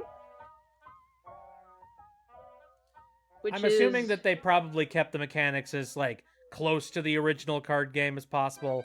Albeit, I'm sure they probably adjusted a few things where like a mechanic wouldn't make basically- any sense with like their new rules. Yeah, so basically they got rid of so they got rid of prize cards. They got rid of energy. They got rid of energy being in the deck. It's just a thing that generates every turn now. Decks are now 20 cards, where I think the in the physical TCG it was either 40 or 50. I don't remember. Again, it's that many because you had to run energy cards. You don't have to anymore. Right. Card limit is 2 copies of a card in a deck. I think in the physical it was 3, might have been 4. I don't remember. And then because the deck is so small, it's only 20 cards, and you draw out and you start out drawing. Well, like the 5 as the pocket card opening game. hand. The pocket Yeah. card game, it goes by really fast. Yeah, and if you draw out your whole deck, you don't lose. You just don't draw any more cards if you don't have any cards left in your deck. Whereas in the physical TCG, Right. It's just if like, you have oh, no what? cards You're out of left in the deck and you strategy. draw, you Oh lose. well. Yeah. Your opponent wipes the floor with you. Yay. And yes, we're listening It does to some Mario still music. have if you knock out your opponent's Pokemon and they have no Pokemon on the bench, you win. It does still have that. But it also doesn't have mulligans. The game, I guess, just is algorithmically it's set up so your starting hand will always have a basic Pokemon. Well, that's cool. Whereas in the physical TCG, if your opening hand didn't have a basic Pokemon, you had to mulligan. You had to put it back and draw on your hand. That one guy Yeah, says I've heard Celebi is crazy overpowered, and I overpowered want right it. now. Yeah, like Celebi is crazy overpowered right now, which is hysterical because for some reason the card it keeps giving me Celebi cards. What? I don't understand. I talked, I sent some messages out to Blue Sky being like, this isn't, like, there's no way this is a rare card, right? There's no way in hell. Because I got 3 ultra rare Celebes, and I'm just like, why? Why is the game giving me this many Celebes? It has the streamer luck, even though he doesn't stream the game. You gotta start streaming, so this just means you have to start streaming Pokemon TCG. Either that, or I just need to start opening up card packs. Yeah, next thing you know, you'll find a Honus Wagner card just buried in there somehow. Well, I wish I had this luck for any of the other packs, because I know that the Genetic Apex ones, like, I've not gotten a single ultra rare from that one. The Celebi one, on the other hand, it's like there's like some weird token on my account specifically where they're like, okay, this player specifically is going to get all the lucky packs for Mystical Island. And I'm just like, what the heck, man? So now I'm just kind of like, I'm gamifying it, and I'm seeing how many times I can get, like, crazy luck with it. You hate it when games have a meta. Unfortunately, that's just the reality of any kind of multiplayer game. If it has... And even non-multiplayer games like Genshin Impact and Honkai Star Rail don't have multiplayer, yet people are really into the metas of those where they don't need to be. You can technically play Genshin with another person, but only if you're basically on the same level. Yeah. And you can't you can do kind of do co-op missions. intention, but it's very... I'm sad of how much of an afterthought, like, Genshin's co-op is, because it's so MMO-like. The game is basically an MMO, but it doesn't... It's an MMO without the MM. Yeah. Here. Okay, I booted up the card game. Out of boredom and curiosity, let's just open up one of these, the Mystical Island packs and see what the heck happens. Why don't you get another Celebi? If I get another Celebi on stream, I am going to lose it. Okay, here we go. Santa, you know what to do. Choosing my pack. Christmas Miracle. Ripping it open. I'm seeing no crazy effects. I think we're in the clear. Oh, Okay. that's MMO is massively multiplayer online. Yeah. An MMO RPG is something like World of Warcraft. World of Warcraft, Final Fantasy XIV, EverQuest for those oldie people in the background. RuneScape RuneScape, for the that's a even older classic. people. my Second God, Life, right. that counts. Friggin' Second Life, what the hell? Anyway, so, okay, there's Magmar, Geodude, Pidgey. Mario 64 Online. No, that doesn't count. Mario 64 Online. Anyway, nope, I did was not. kind I of did an not get a MMO. special. I got like Club a Penguin, foil. yes, that actually does count. I got a foil Tauros. That was like the best thing in that pack. Wizard 101. Oh my God, Wizard 101. That was a game. Yo, any Fusion Fall gamers? Club Penguin. Club Penguin. Penguin. Toontown Any Fusion Online. Fall gamers? Oh, dude, I've recently seen a whole lot of stuff about Toontown Online, and a lot of people like jumping on board that right now. Was there like a revival of it or something? Or like private servers? They're Yes. private servers specifically, yeah. Like, you know, Disney is basically turning a blind eye and being like, who cares? Man, If we know we don't really give a crap about video games, we'll just let the fans just have their fun. And to be fair, the Man. fans are having their fun. They man, very that makes much me are. wish Cartoon Network would do that, because there was a really, really awesome, like, Fusion Fall. Not only was there a Fusion Fall, like, a private server that was made, there was also there was the same developers who made that were also working on like a successor, like a Fusion Fall 2, basically, and Cartoon Network shut them down, and I was so mad. Well, you know, There that would actually require. is one other Cartoon Network kind of MMO game that's was revived by fans. It's called the Foster's Big Fat Awesome House Party. Oh, I think I remember playing that. Yeah, it was a browser game where you created your own imaginary friend in Foster's, and you did like a bunch of little missions and things. It was Mhm. really, really cute, and it was also shut down completely, but fans are working on getting it back online, and they have that's a awesome. decent chunk of it working. It's Interesting. awesome. I remember playing that as a kid. I made an ice cream cone. He was cool. Aw. That's cute. I like that. That one guy says Toontown Corporate Clash. Yeah, that's actually the one that I've heard a lot about. It's basically Toontown except with a massive expansion, like made by fans. So you know, if you wanted to play Toontown except wanted to play it with like, I think there's some balancing and some changes that have been made, as well as like extra new content that you've never seen before, had you like play the original one. I don't know. I'm crossing my fingers that there isn't any cease and desists on the horizon. You know. Yeah, that's another thing that was like that was awesome about the Fusion Fall private server. It was called Fusion Fall Retro. Is the devs it was not only like a revival of the game, the devs actually managed to add new content that wasn't in there originally. So that you got stuff like Black Hat's hat from Villainous in Fusion Fall, a show that did not exist when Fusion Fall was made, which was so freaking awesome. Nice. What is the oldest thing that I know of that still got support today? I think I think Halo for PC has got some of the most support nowadays. Because like there are still people that are very actively making really cool Halo mods, and that makes me very happy. Yes, Starguard, Black Hat mentioned, I love Villainous, and I'm gonna die mad it's never gonna get a second season. I don't think I ever watched Villainous. Oh my god, it's Markiplier in that? fantastic! It's so good.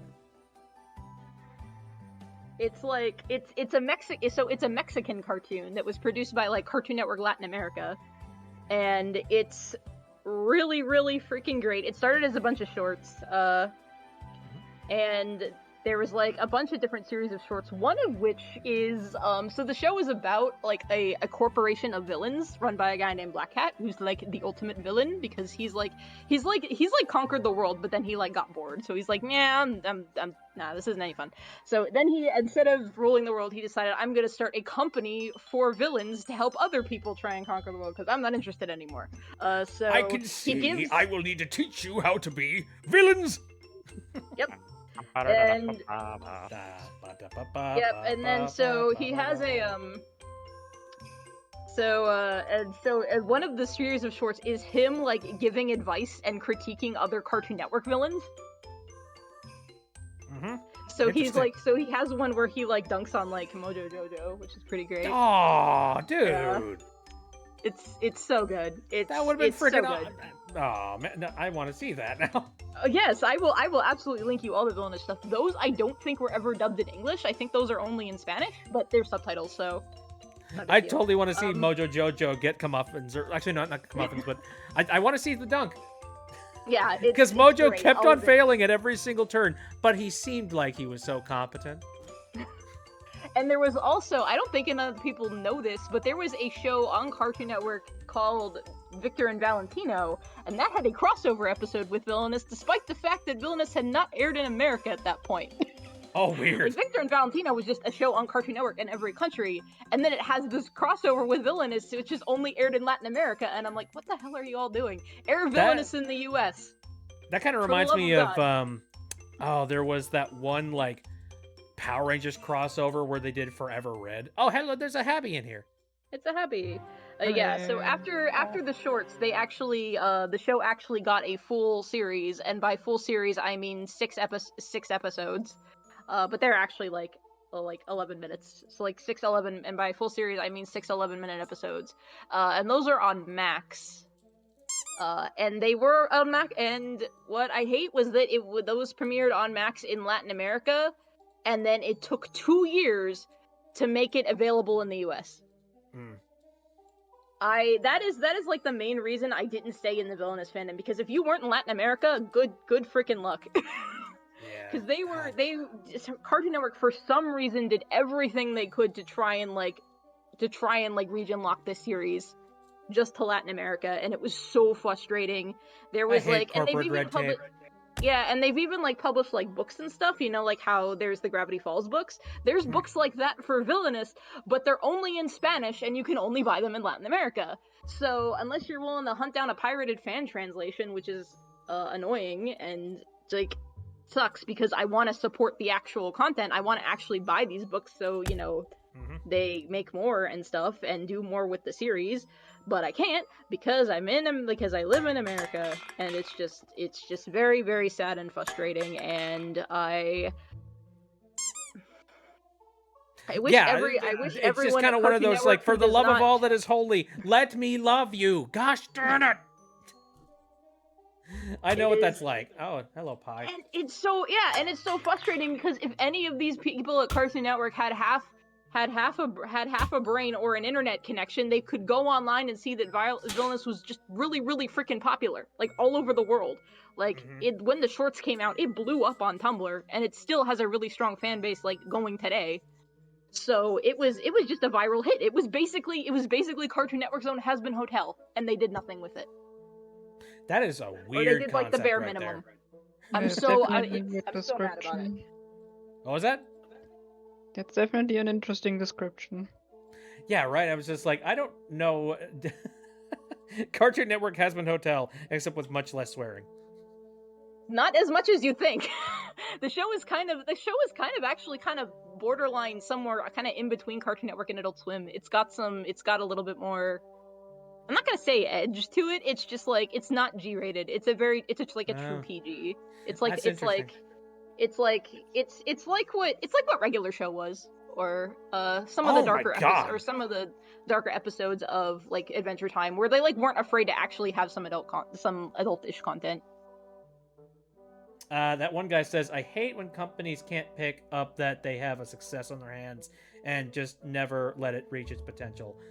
Oh, again, there's so many companies that the only thing that they work off of is the numbers that they have in front of their faces. And Yeah, like, it's so. and it's not so even like frustrating. the important numbers. I'm talking like, you know, the ones that show the dollar signs, you know.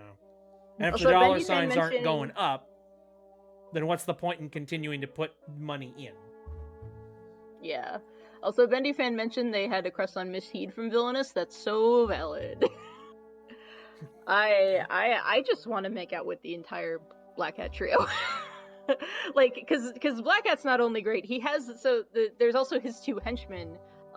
This mad scientist named Dr. Flug, and she's a sort of like, she's like if Harley Quinn was an anime fangirl. Her name's Dementia, and she's fantastic. I love them all. They're my Oh own God! three. You said Dimension. The first thing I immediately thought was the My Immortal fanfic. Oh no, we are not going down Oh Oh this my god, rabbit no! hole. Dementia from Villainous would love Maya more. That would be like her favorite fanfic ever. Awesome. Oh no. Plug is my oldest. Hear me out. Yes. No. I hear you. I hear you. Plug you. Isn't there a character in Villainous who's voiced by Markiplier? Yes, there is. He's a guy that is, so there's two technically. One is a bear that Dr. Flug made. He's just this bear creature and he just talks in like silly bear noises, and that's Mark doing the silly bear noises. I could see that, And then honestly. there's an episode that is basically just entirely a JoJo's Bizarre Adventure reference in the full series on Max, and it revolves around a muscular clone of Black Hat, and that is also voiced by Markiplier. Awesome. It's hilarious. That episode's amazing. It's even called like Black Hat's Bizarre Bad Venture or something like Oh, that. of course. Wow. That is so blatant and amazing. What with the whole shorts with the existing CN villains thing, did they do some recent ones or just the ones everyone knows? It was like classic ones. I'm gonna check again what all of them were because I don't remember. It's been a few years since I watched those shorts. I know one of them was Powerpuff Girls, so they dunked on Mojo Jojo. Let me see. Villainous Guide to Villainy shorts, Guide to Evil shorts, or something like that.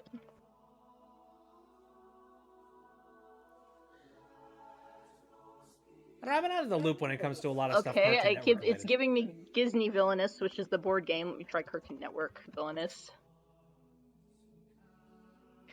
Villain Orientation, that's what it was called. Well, the thing with Cartoon Network is that it's owned by Warner Brothers Discovery. Okay. I was gonna dunk on that a little bit earlier. It's just been like, yeah. And what are the chances we're gonna have a good decision made by Warner Brothers? Oof. Low. The first one is on Mighty Magiswords. Not a oof. That oof. Big oof. Yeah. The one after that's OKKO. One after that's Powerpuff Girls. One after that is Gumball, I think. Elmore is the town in Gumball, right? Yes. Okay. Guide for a Successful Evil Conquest. I don't know which one was this. Which show was this one? Oh, this was Ben 10. Okay, that one was Ben 10 after that. Missing case files from the future. Yeah, okay, KO. Oh, there was one on Samurai Jack, so they dunk on Aku. Oh, heck yeah. Beach City, so that one's Steven Universe. Missing case file Treehouse, so Kids Next Door. Cool. And then there's a Black Hat Organization Q&A. Which is just them like answering questions. But yeah, here is the playlist for it. They're all in Spanish with English subtitles. Unfortunately, these were not dubbed. Other shorts and the Max series were English dubbed, but these weren't for whatever reason. Okie dokie. I'll have to watch those sometime later. Although after Put the 'em stream in- tonight, I think I'm going to pass out because I am kind of tired. That's fair. It has been a week. Okay. I'll put them Interesting. in image share again because I don't know where to put them. else to put them. Christmas. Orientation video is very neat. Okay. Yeah. Villainous, my Shame it was beloved. canceled. Yep. Big shame. Yeah. Mighty Swords might have mentioned is not a good thing. That one guy, please Google Kyle Carosa, the creator of Mighty Magic Swords, but have like a vomit bucket on hand when you do. It's not pretty. boy. I have not heard Very specifics shame, about 'cause that. I I've did only kinda heard like the show. rumblings about it, and like made me sad because I'm like, He's a oh man, there was some Very, good very talent disgusting behind human that." being. Yeah, He was yep, a very yep. disgusting human being. Nope, fair. Yeah, I did love OKKO though, and its creator JG Quintel he's dope. He's actually married to Rebecca Sugar, which is really funny. The creators of OKKO and the creators of OK and Steven Universe are married now, which is pretty cool. Pretty cool. Good yeah. for them.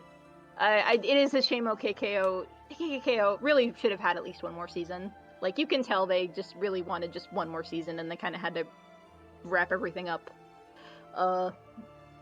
kind of quickly before that. It's a shame. They did have an episode with Sonic in it, though. They did. Oh wait, no, I Yes, think I remember there's an that now. episode of OK Now that you K.O. said with it, it Sonic popped in into my head. Yeah, it's Yeah, really, I really saw- I weird saw the 'cause they preview of actually that, got, and I'm like, just- all the Sonic actors and everything to be in it. I'm just like, what the heck? Yeah, Sonic just showed up. Yeah. Yep. Yeah, it took me a minute, but like my brain rebooted, and I remember seeing like trailers for that. Just like, oh my god, huh? I mean, you Yeah, know, it's what back. better superhero team than the Sonic Heroes? Exactly.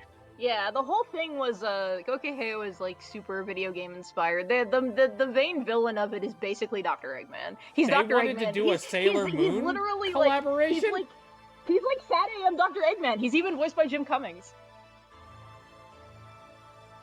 So he is Eggman. Cartoon Network So did he is the Eggman. Sonic Boom series. Yes. Sonic Boom was pretty great. I remember I have seen clips from Sonic Boom, and like it has I've gotten so close to being like, let's watch an actual episode. Sonic Boom? Yeah, of Sonic Boom, because I'm just like, what is this writing? Sonic The Boom TV was show actually carried does by have the some show really fun because- moments.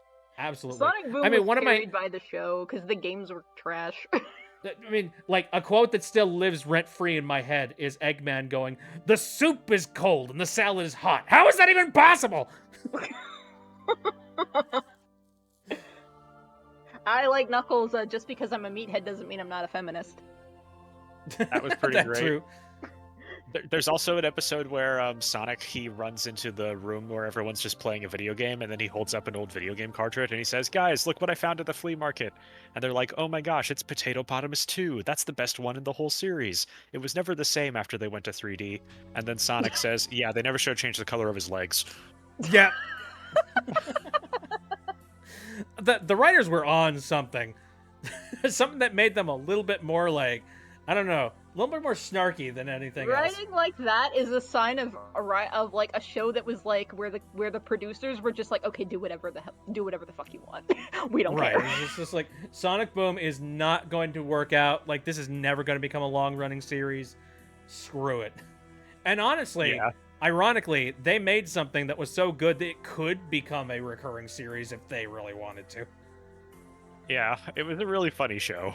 Yeah, I want to do that handshake meme with the Sonic Boom cartoon and Pac-Man and the Ghostly Adventures, reboots that were carried by their cartoons and sadly never went anywhere, other than the cartoons, the sadly short-lived cartoons. It's a darn They shame. tried with Sonic Boom. It just, yeah.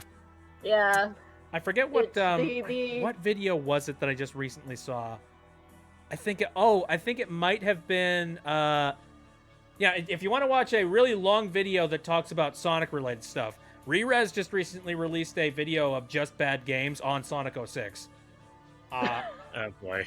Yeah, I Nice. watched the whole dang Sonic thing. 06 is the game that just keeps on giving. Like, everyone just keeps talking about that game. Yep, and also It's that there one is a. specifically. You know what's miracles? Yesterday I found out there is a fan-made remake in the works of Sonic 06, and Yes, there's demos of it actually. that you can play right now, Mhm. and it's actually good. They made Sonic 06 good. You know what's funny? Somehow. PO6, They right? mentioned it's it. miraculous. They mentioned it in Yeah, the Project Rerez PO6, video. Yeah. They mentioned it in the Rerez video, and one thing they point out is just like, okay, yeah, it's playable, and yeah, a lot of the mechanics are good, but it's still Sonic 06, so It's still you got the do problem need of to- the level design, because that's something you just can't Mhm. fix. yeah, but you it's do still still- need to it- contend with the fact that it Yeah. wasn't really designed well in the first place. It wasn't. The only difference is with the Sonic 06 remaster is that you probably won't run into as many like horrifying like game-ending glitches, and also the combat is probably going to be better. Like, Yeah, And it's also, like it turns. you just go from stage to stage, and you don't need to deal with the god-awful story, because I know that some people somehow like Sonic 06, but I don't, like, even if you like the gameplay and think PO6 is a masterpiece and somehow makes the game good, fine, but there is no way to save that story without it being completely unrecognizable as Sonic 06 anymore. What, Yep. you don't like seeing a hedgehog kissing a human princess? She kissed him, and it was his corpse. Yeah, like you can't fix the inherent level design issues with 06, unfortunately, but the fact that Project P06 got the game. It actually turns the game from from what it is to an actually like a decently non-glitchy, playable, decently okay finished Sonic game.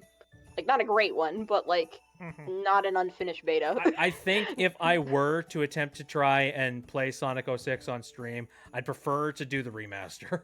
Just because I would, Yeah, I don't do want POs to Oh, I would deal love with the to pain play. and anguish. just for Oh, the sake of I avoiding all my of the my horrible new VTuber pitfalls. model is finally getting rigged, and I definitely would like to play. I definitely want to play that on Heck stream yeah. eventually. Also, Happy, I see your internet is doing dumb stuff. Yeah, Sorry, no, I'm Happy. back. It's like super late for you. Get some sleep if you No, need. no. I'm here Which to Nova annoy are you you with my talking to, Bendy presence. Fan?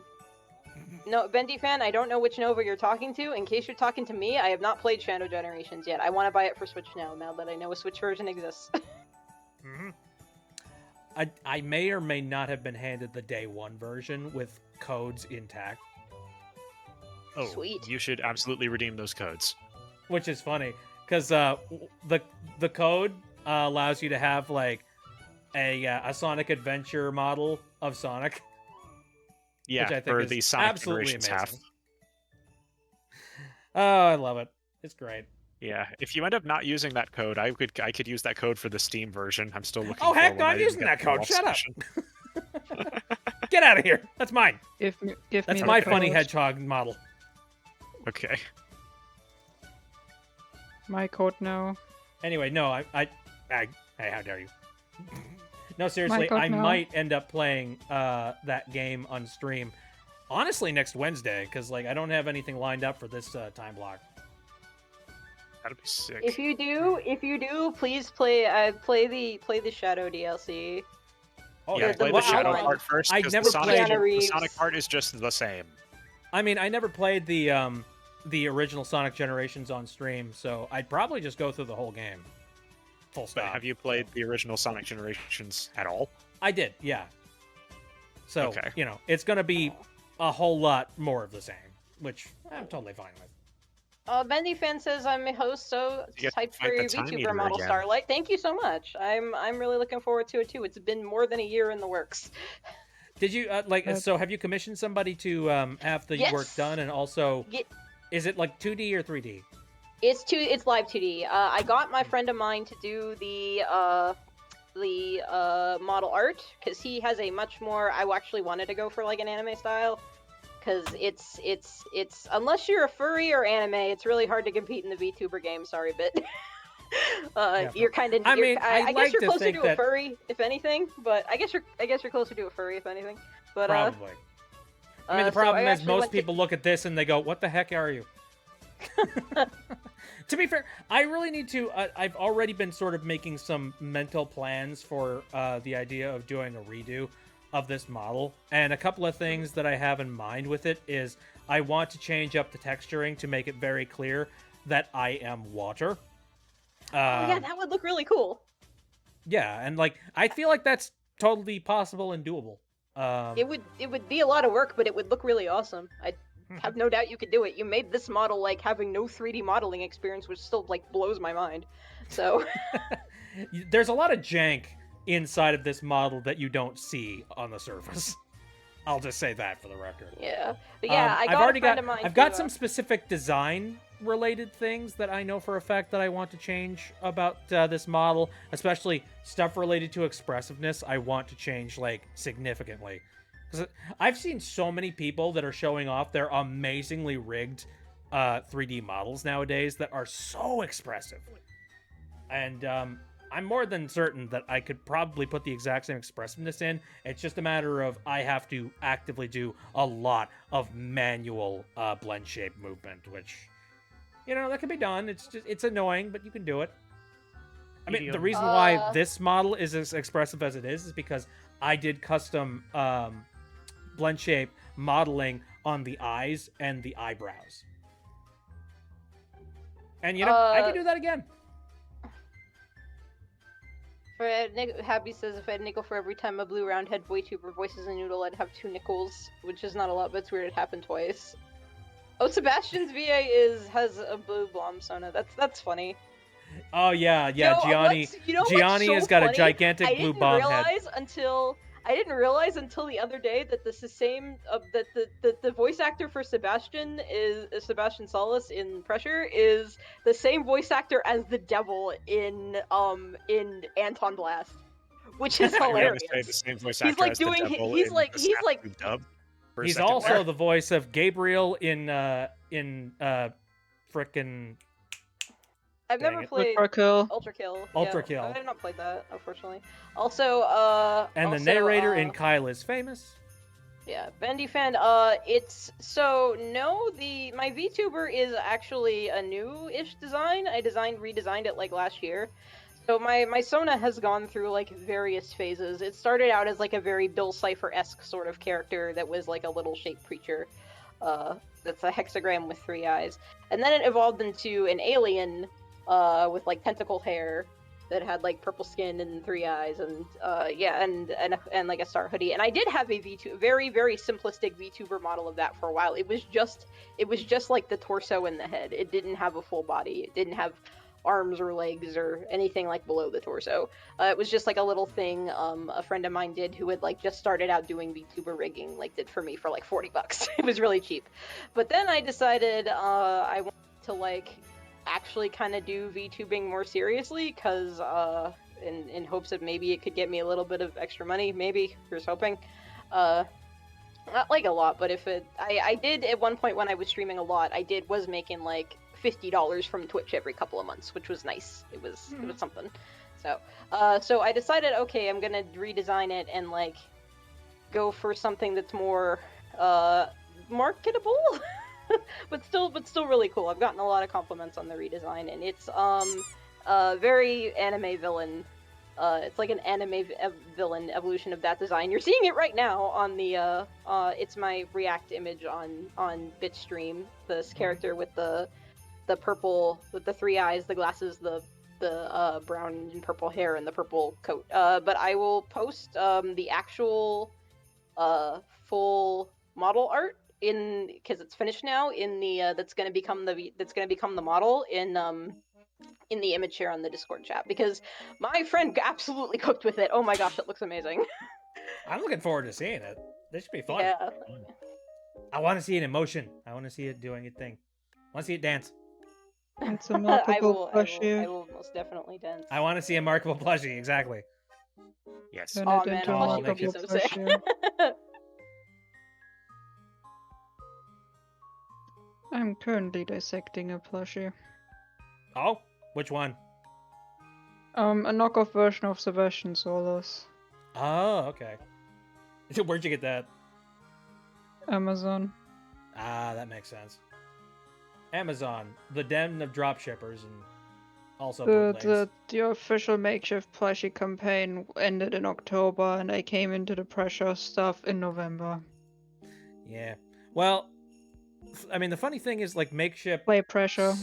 Makeshift sells the designs for the actual the dolls and stuff along with the orders.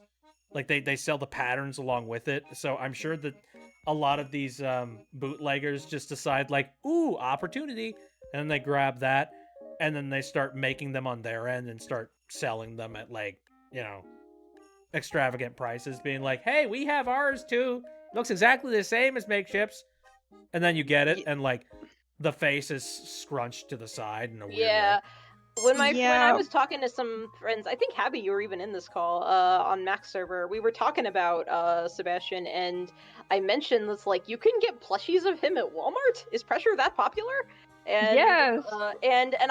You guys explained to me, oh no, those are bootlegs. And I'm like, this game has bootlegs? Yeah. Oh, It's popular enough to Nova. get bootlegs. Yeah. I don't know if you've seen it on Max server, but I got the sapped version of him.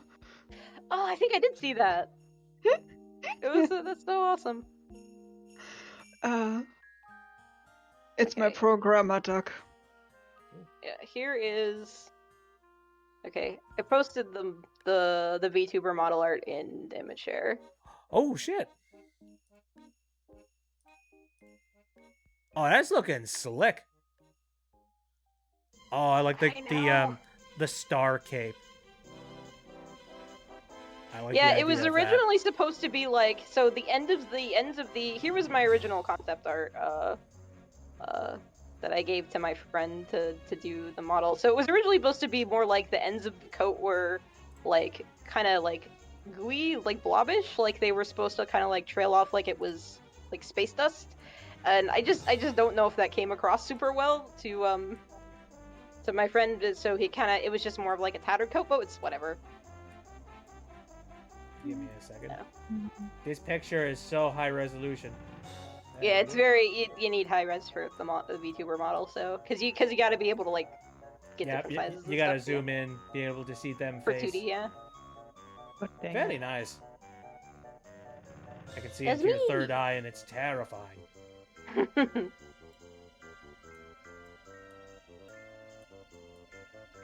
Yeah, my goal for the design was like I want to be an anime villain Tumblr sexy man.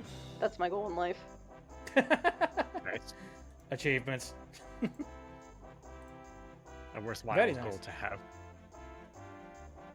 Well, everybody in the chat is just being like, "Whoa!" So I think you've succeeded.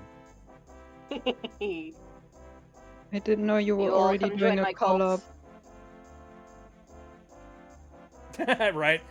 Just be like, no, see, it's Nova's right here. Starlight is right here, right there with me.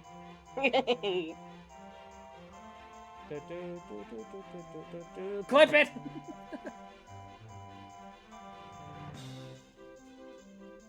Let's see. What else is going down on the interwebs today?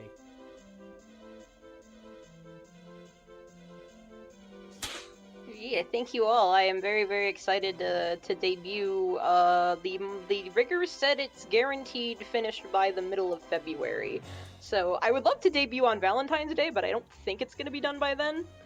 If I mean, if you it want to make everyone have the Tumblr sexy man idea, then doing it on making your VTuber's birthday Valentine's Day, that'll help. well, the birthday is my birthday, which is today. But Happy birthday to okay, me. your stream anniversary then on Valentine's Yeah, Day. well, no, my debut date. If the model art is done before, if the rigging is done before Valentine's Day, and there's like if it's as long as it's not like February 10th or something like that, it gives me enough time to actually give me enough time to get everything together. I would love to debut on Valentine's Day. Okay, but Exactly, yeah. wouldn't it be good or sad to have birthday on Valentine's Day if you're like single? Oh, Oh, yeah, that's a good question. I mean, you could just ignore Valentine's Day and have fun, enjoy your birthday instead. Just love yeah, yourself. I mean, pretty much. Like, Yeah. if you have a birthday on Valentine's Day, then it doesn't matter whether or not you're lonely or not, because at the end of the day, you have cake. And who gets upset when they have Exactly. cake? Marie Antoinette, Oh. Womp womp. don't Yeah, ask questions you I- aren't prepared to know the answer to. Ah. I want the answer too. It's funny because it's kind of the opposite case for me with my birthday being today on Christmas. You are so close to Mac's birthday. This is funny. I know. I have for some reason, I know a lot of my friends. I have 3 other really close friends whose birthdays are in December and like all around. And like, I had a friend who, my ex-boyfriend who I'm still good friends with, his birthday is on December 11th. I have another friend whose birthday was on December 8th. And then another another really close friend whose birthday was December, was it the 9th or the 10th? I have so many relatives whose birthdays happen on December, and at this point, like, my family has given up on attempting to try and celebrate every single one. And they're just like, you know what, screw it.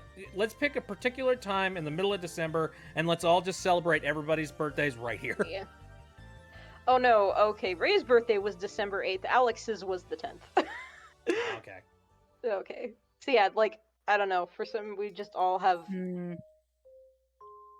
I wonder what the explanation is for this birthday sharing. Oh, there's probably something related to, a holiday or some sort of particular time of the year where people have free time. And Fair, I guess fair. spring is I don't know just if a I time want to where think people back on decide that, they being wanna like, have kids. all right, what happens 9 months before this? And I'm just like, you know what? That's probably going to bring up a lot of questions. No, that's going to bring up a lot of answers to things that maybe I don't want to know.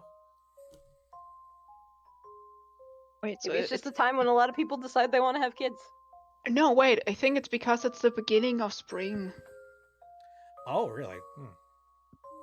Maybe. I mean, if you go December and then 9 months minus, it's basically like the beginning of spring.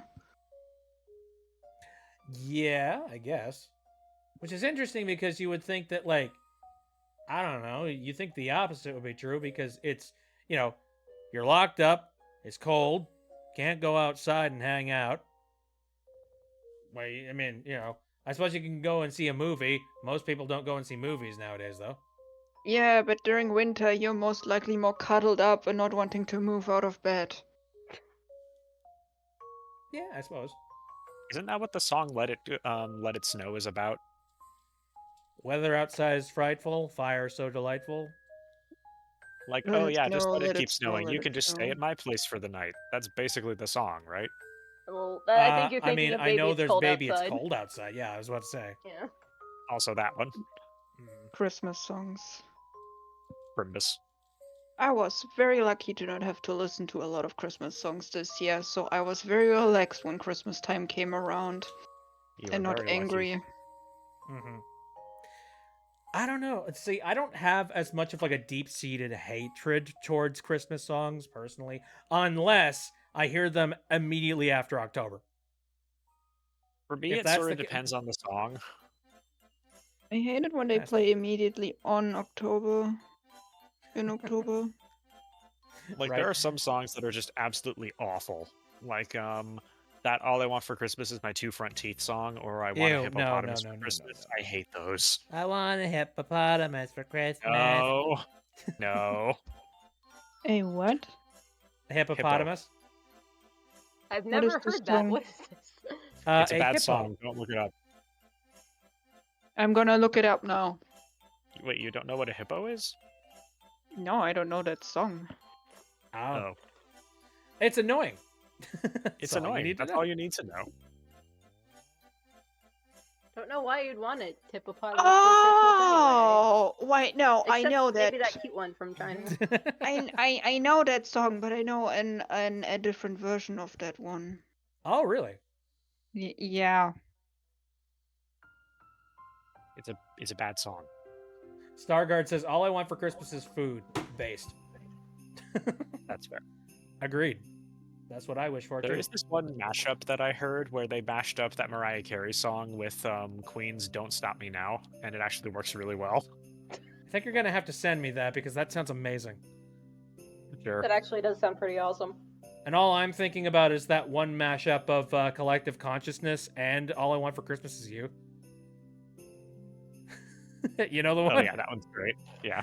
The unenlightened masses. They cannot. Yeah. Oh, you got an SMG4 plushie. Very nice. I suppose there is no legal requirements for, like, specific kind of hat and suspenders and things.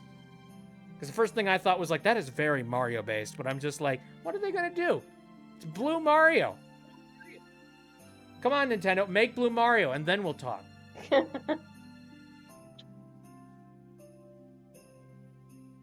I have not watched SMG4. There's this one artist I follow who really like, they're a Japanese artist too, which is interesting. It's like, oh, I wouldn't, but I guess glitch stuff is actually kind of popular in Japan. Like, Digital Circus got like that cafe in Japan, and there's gonna be an official Digital is Circus really manga. popping off over there. Oh, Yeah, heck so I guess glitch is becoming like maybe retroactively popular thanks to Digital Circus in Japan, and maybe that's why this Japanese artist I follow is really into this one SMG4 character. So Possibly, yeah. I posted the song for you, but I don't know if you want to play it on stream because, copyright hell, but enjoy. Right. I mean, I'm Also- already running a little bit of a risk by playing like a random YouTube video of like a bunch of Christmas music, from Nintendo. Well, no, from Nintendo, I don't think they'll care. I don't. Well, see, here's the thing. Ow! Thank you very much, Abby. I don't know. I'm a little bit nervous. Like ever since Nintendo released their whole like music app thing, I don't know whether or not they would take any action on things now that exists. Well, It I kinda- mean, I don't. if Nintendo like really tries to scour the entire internet to try and find any, but honestly, I don't think Nintendo cares that much because they still haven't actually uploaded any of their music to like Content ID or any of those systems that are supposed to find it. Oh, that's the worry that I've always had in the back of my head, because there was a time when they did. And that was a very Yeah. dark time in internet history. Yeah. Yeah. Nintendo Coincidentally, that artist I just mentioned I realized they did an illustrate. I was like, they were like, oh, I did this illustration for this rhythm game, and for this song in this rhythm game, and then I realized that song in that rhythm game is composed by Toby Fox. Oh, yeah. Yeah, it's in what was it called again? It's called like Thitore Creature. It's spelled kind of weird. Let me see if I can find it. But it's like it was for this it's for this Japanese. He composed a song for this Japanese rhythm game called Chunithum. It's like a Sega rhythm game. And I had not heard of it until this, which was like I'm a huge rhythm game geek. I'm disappointed in myself. I never heard of this, but yeah, it's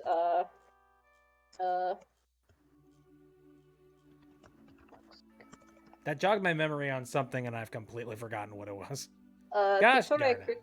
Critore. I don't even know. I don't know if that's actually how you pronounce it. Again, I'm putting an image here, but yeah, this is a song he did for a Japanese rhythm game called Chunithum, and the artist for the art for it is an artist that I've been following for a number of years. They go by Pibako, and that is how I found out this about the song, not because of Toby Fox, but because I follow the illustrator.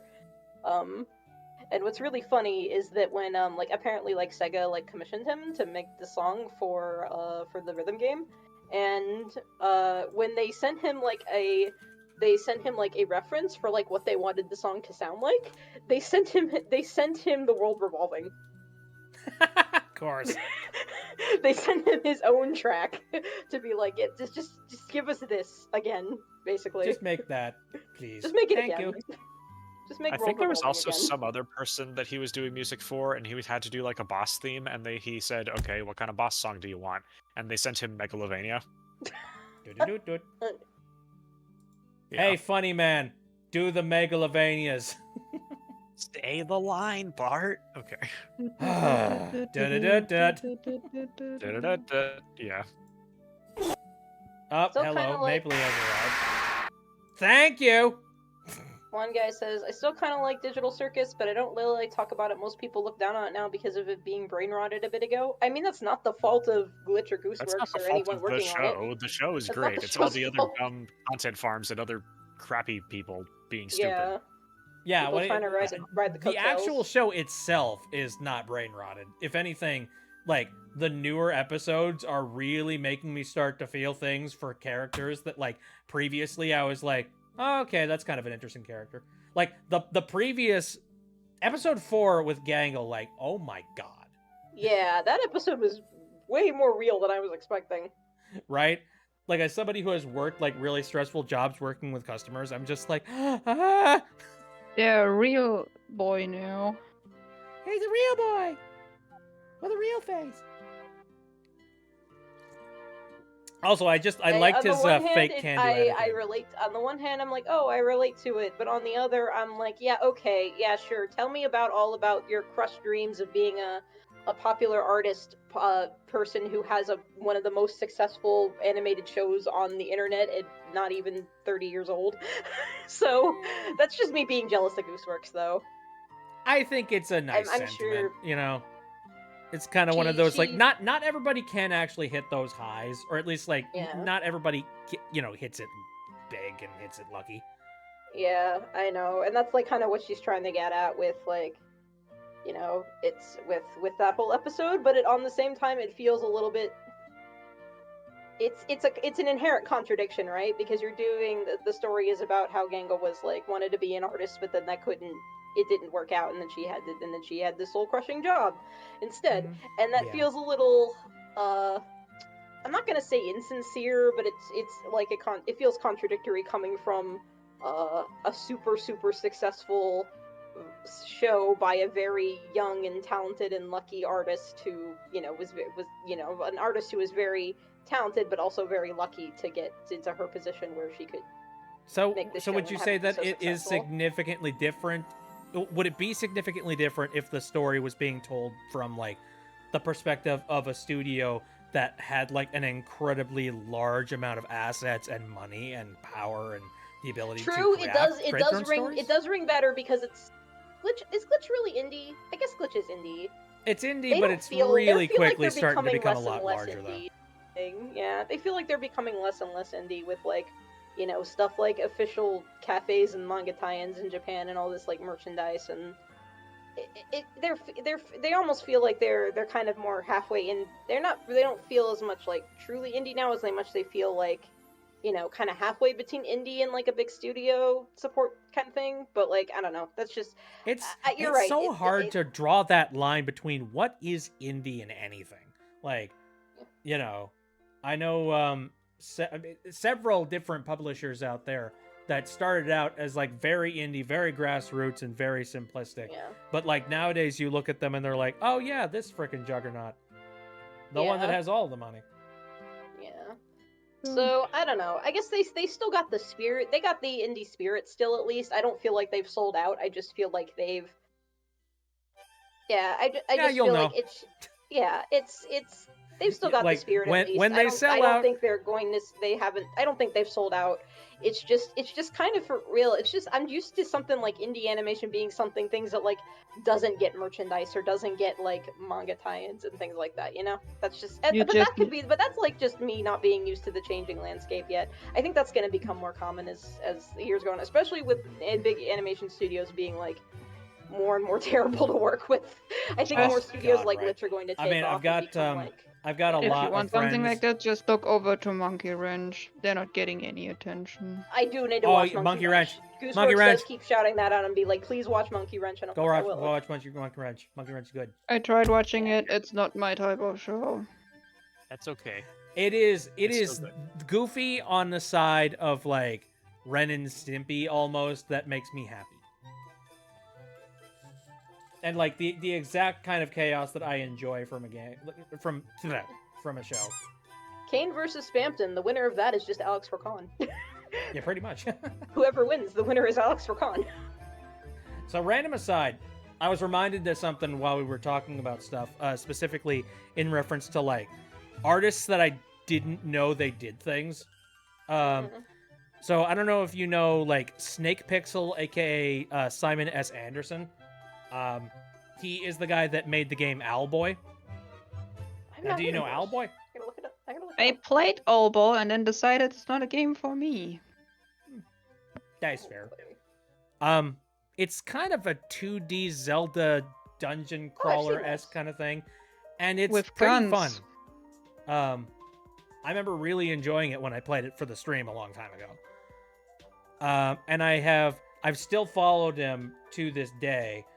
And then, not too long ago, I was scrolling through my my Blue Sky feed.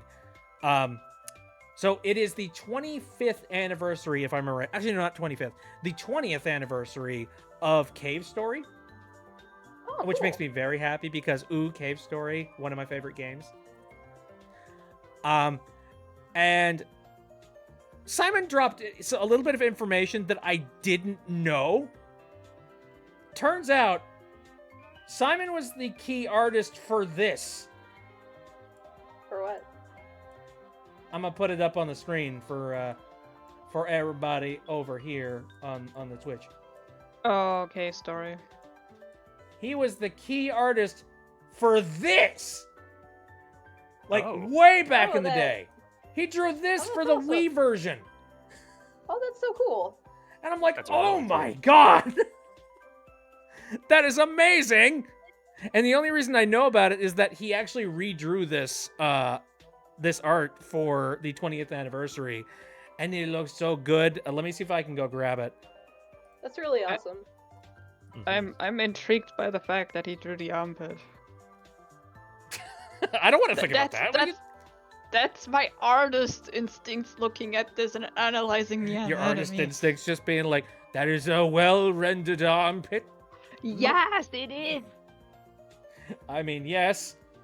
But now I can't unsee that. Thank you. You're welcome. One guy says, random thought I got after seeing Sonic 3, wonder what a Sega games besides Yakuza and Sonic could get an adaptation. Does Yakuza have an adaptation? I was gonna say, like, is there a My time has Yakuza come. show? Anime? Oh no. Movie? You have My awakened time tears. has come. Okay, so their first adaptation of the Yakuza series came out 1 year after the original Yakuza did in 2006. It was a live-action movie exclusively in Japan. It was directed by Takashi Miike. It adapts the second half of Yakuza 1. I Interesting. don't know why they didn't adapt the first half, but it starts in the middle of the game, where Kiryu has already met Haruka and has already served in prison, and they don't explain who he is, or who Nishiki is, or anything really about the plot. It's amazing, it's hilarious. It's not a good movie, but it is a very entertaining time. And also Majima is perfect. You had my attention at Takashi Miike. Yeah, and Majima is absolutely perfect. Is it that movie where the Maji had to wear the eye patch on the other eye?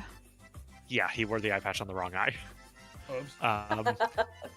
So the reason why that movie only covers the second half of the game is because there was a TV show that came out around the same time that was not directed by Takashi Miike called Like a Dragon Prologue, and that explains who the characters are and shows their lives before Yakuza 1 started. Good luck finding it, but it exists. Yakuza got a show on Prime. Oh. And recently, Yakuza got a new adaptation on Amazon Prime. This adapts Yakuza 1 again. The creators of this show were specifically told not to play the game before making it, so it's fine on its own, but if you're looking for it as an adaptation of Yakuza specifically, you might be a little disappointed. Why I don't know would you what it is tell... about, like, game adaptations that are just like, don't play the game. That is the I don't most know. baffling thing I've ever heard. You're Not even making the an cutscenes? adaptation of the game and told Not even like to watching play a it. Let's Play? What the hell?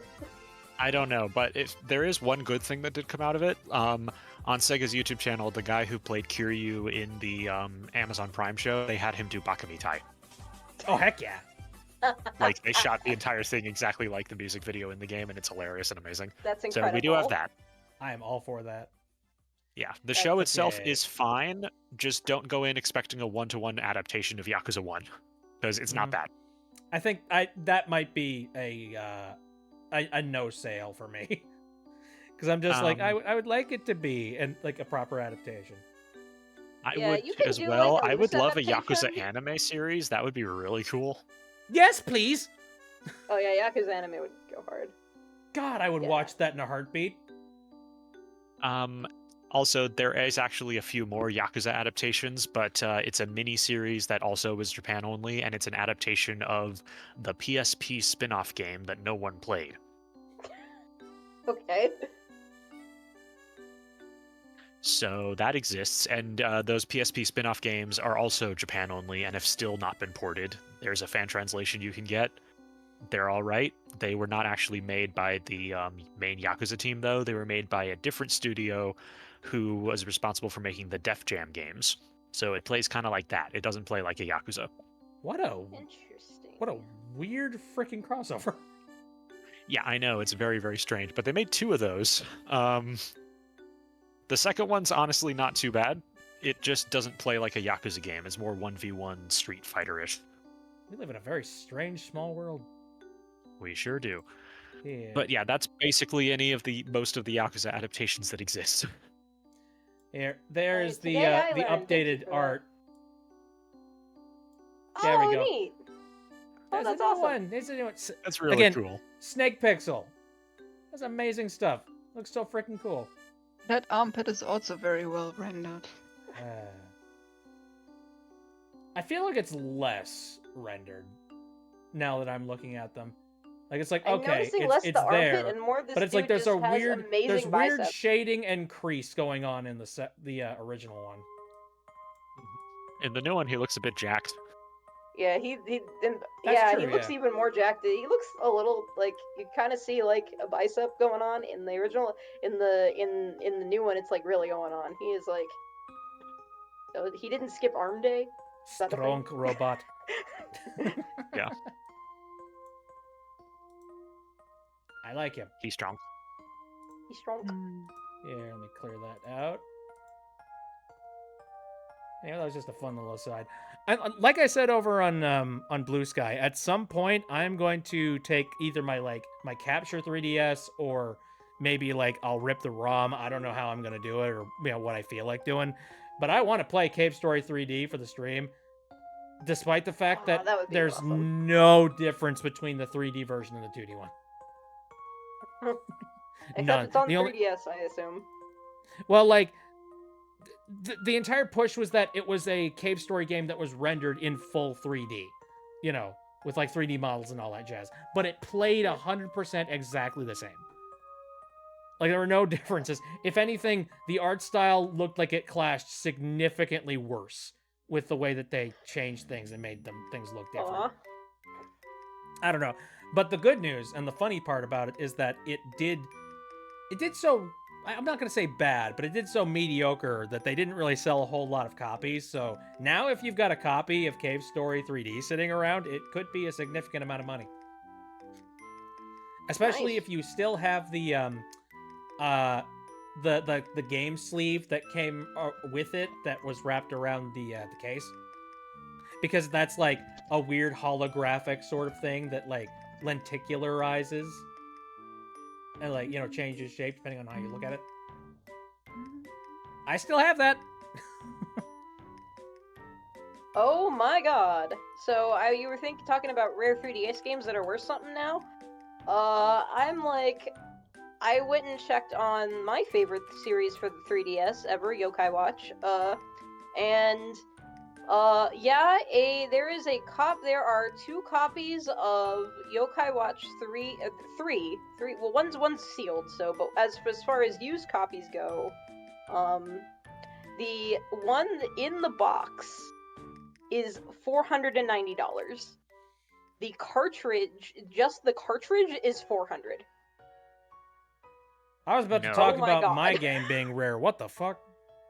Did you know it's surprisingly easy to hack a 3DS? Anyone can do it. Yep.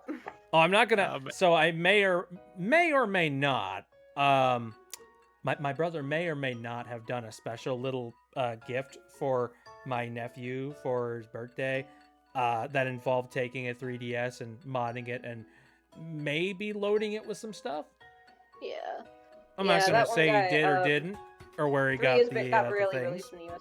Yeah. So 3 got released in Europe first, and then it didn't come out in the North America for like the English version. I mean, the English version didn't come out. It came out in Europe first, and then it didn't get released in North America till like 6-7 months later, something like that. And then there was barely any physical. There were physical copies, but there were not very many that were like when I went to my GameStop to pick up a physical copy the day it came out, and the clerk was like, "I'm shocked we even got these." They only had like a couple. They only had like maybe probably less than a dozen copies, and I managed to get one. So I have a game that is worth like apparently $400 to $500 now because I have an actual physical copy of Yokai Watch 3. That's insane. Awesome. Let's see. I'm trying to scroll all through of them except I never got the Busters games, and I really regret that because those are probably really rare now too. I only got all the mainline ones. But as you said, a 3D, it's anyone can hack a 3DS, so I might do that at some point. Right. In order to play There is those. this one other rhythm game that's a 3DS Japanese exclusive. It's called Daigasso Band Brothers P. Huh. Have you heard of that one? No, I have not. That one's hoping I interesting. spelled It's this kind of like a Vocaloid adjacent rhythm game. It was made by Nintendo. The reason why it's relevant is because Is this a Splatoon spinoff? it has Splatoon music in it, and it has fully translated lyrics for all of the songs. Oh yeah, I'm looking it up, and the first page is on a Vocaloid wiki. Yeah, it has like a bunch of Vocaloid remixes of like Splatoon songs and a bunch of other Nintendo music, and the credits theme is a remix of the Starman theme from Mario, and it's a Vocaloid song, and that remix was done by Hyodane. Oh, that's awesome! Oh man, I love Hyodane. Yeah, so it's Hayate doing Hatsune Miku doing the Starman theme from Mario. My brain That's hurts. awesome. Here, I'll put it in the playlist if you want to hear it. Enjoy. That'll be fun candy for my ears later. Mhm. All right, so I'm scrolling through eBay and like, so the best I've seen here is like brand new sealed without lenticular cover is like $92. If you wanted the one with lenticular cover, Which okay, game? yeah, used 2011, tested, $75. And if you want a loose copy of the game, you're probably going to be getting it for 30 to 40. So like, Which game is this? Cave Story 3D. Oh, okay.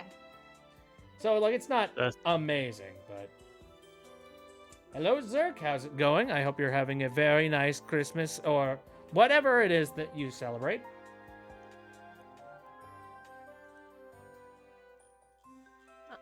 Let's see. Also seeing Japanese copies of Yokai Watch 4 on eBay. And I'm like, I'll cry, just There's an egg in here. crying forever that was never. Thank you very much for the localized. follow.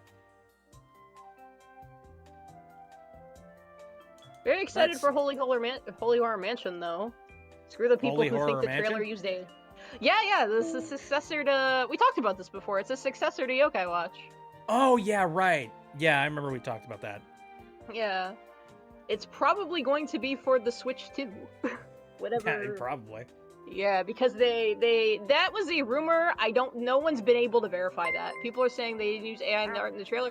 That's just what people assume because one time the guy in charge of level 5 was talking about AI art and was like, "Oh yeah, this could be something that we could use for our company like for concept And then people art." immediately were not just even like, for final product. "Oh my just god, for, they're like, gonna do it! concept art It's and- confirmed. They're gonna do the thing." Yeah, it's just like he was talking about like, oh, we could use it for concept art and kind of speeding up pre-production processes, but not using it in the final games. So everybody then looked at the super unfinished stuff in the teaser for Holy Horror Mansion and assumed it was AI when it's just really really unfinished. Yeah, right. It's, Well, I mean, if it's Also, that like, unfinished, maybe you shouldn't have shown it pre-alpha, off yet. pre-production Mhm. concept stuff. Yeah. Sen, thank you very much for the resubscribe. I appreciate that a heck of a lot. That reminds me a lot of when GTA 6's stuff was leaked and people were like, "Oh god, it looks so bad. This game's gonna suck." It's like, it's unreleased pre-production crap. My dude, What the did game you wasn't even expect? announced yet. Yeah. Yeah, right. It's just like, good job, morons. The thing that bothers me the most about those people talking about the GTA 6 leak was that they were looking at the footage and they were saying, "Oh, this game looks like Sleeping Dogs." My boy, that's a debug menu. That's not going to be in the final game. It's dev shit. So, Yeah, it's almost like they no. reuse assets in the process because it's cheaper and easier to do. those are debug windows and they're not meant to be there. The game is not trying to be like Watch Dogs or anything like that. Oh no, yeah, right. that's not Yeah, how just it like, goes. what's this weird reticle? That's dumb. Why did they add that to You- GTA's? Like, You guys don't know game development. The first thing that is finished is the graphic. oh yeah, I right. remember that copy Yep. pasta. That was so stupid. Yeah. Tell me you don't Anything- know how game dev works without telling me you don't know how game dev works. Yup. Just That's polish the up your thing. It's graphics on like level 5. so. They have not released anything for. So there is the thing that I have been a streamer and content creator for before I had to go on hiatus for my health was a game called Shadowverse, which is a digital card game, and it is getting a sequel in the spring, and the sequel was announced about exactly a year ago now, last December. And it got delayed. It was originally supposed to come out this summer, but then it got delayed to spring 2025. And aside from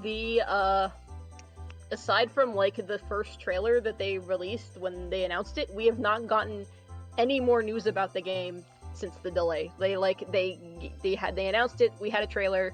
They announced the delay, and it's been nothing else since then.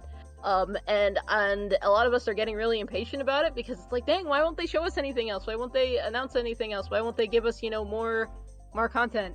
And then I remember things that happened with the GTA 6 leaks, and just get whenever, unfinished content for a game is leaked or revealed in general, and I'm just like, oh yeah, that's why.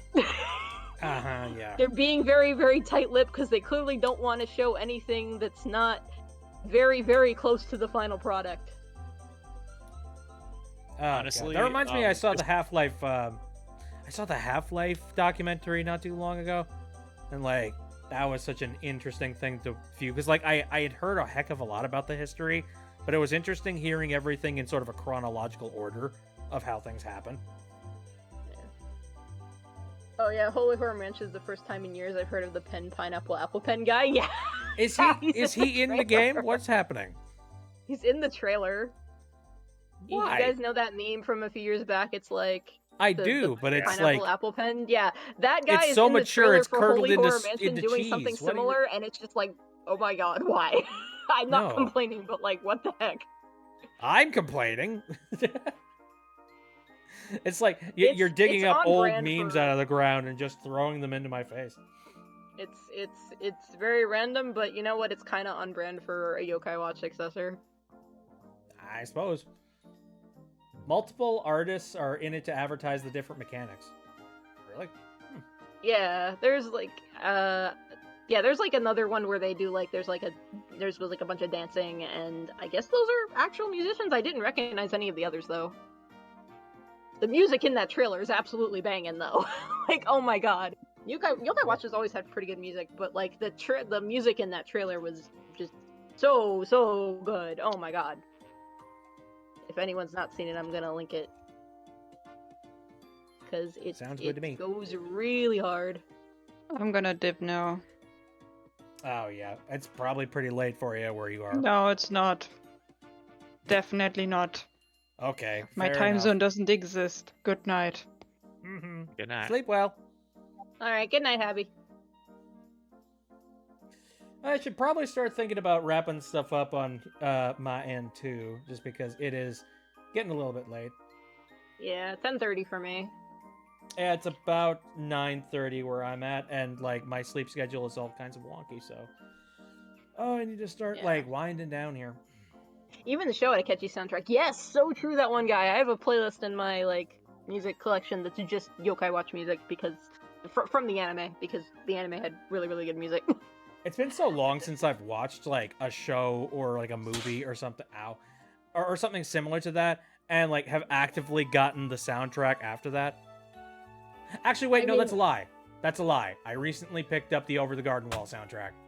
Oh, I love the Yokai Watch soundtrack. I mean, that one is just a bop and a half, no matter how you listen to it. Oh yeah, absolutely. I put Come Wayward Souls on a Snatcher playlist once. Ooh, nice. I'm like, this fits. I just like the cabin core elements of like the soundtrack. I It's wish just, like, the songs so were chill. longer. My only complaint with the Over the Garden Wall soundtrack is as I wish the songs were longer, which is kind of the opposite of a complaint. Yeah, I Yeah, guess that's a good true. problem to have. It's a good problem to have. Mm-hmm. Right, leaving you wanting more. Alrighty then. We just need to throw in one more pie, don't we? Yes. As you said For that, God's I saw you get hit with the pie on stream because I'm watching the stream while having it muted, so it's like a second or two behind. Well, I am And it's currently like, clearing it's like, this as you out, said, so there we go. No more pies can be thrown. Haha. Anyways, It's a Christmas pie. so like I said, from this pie.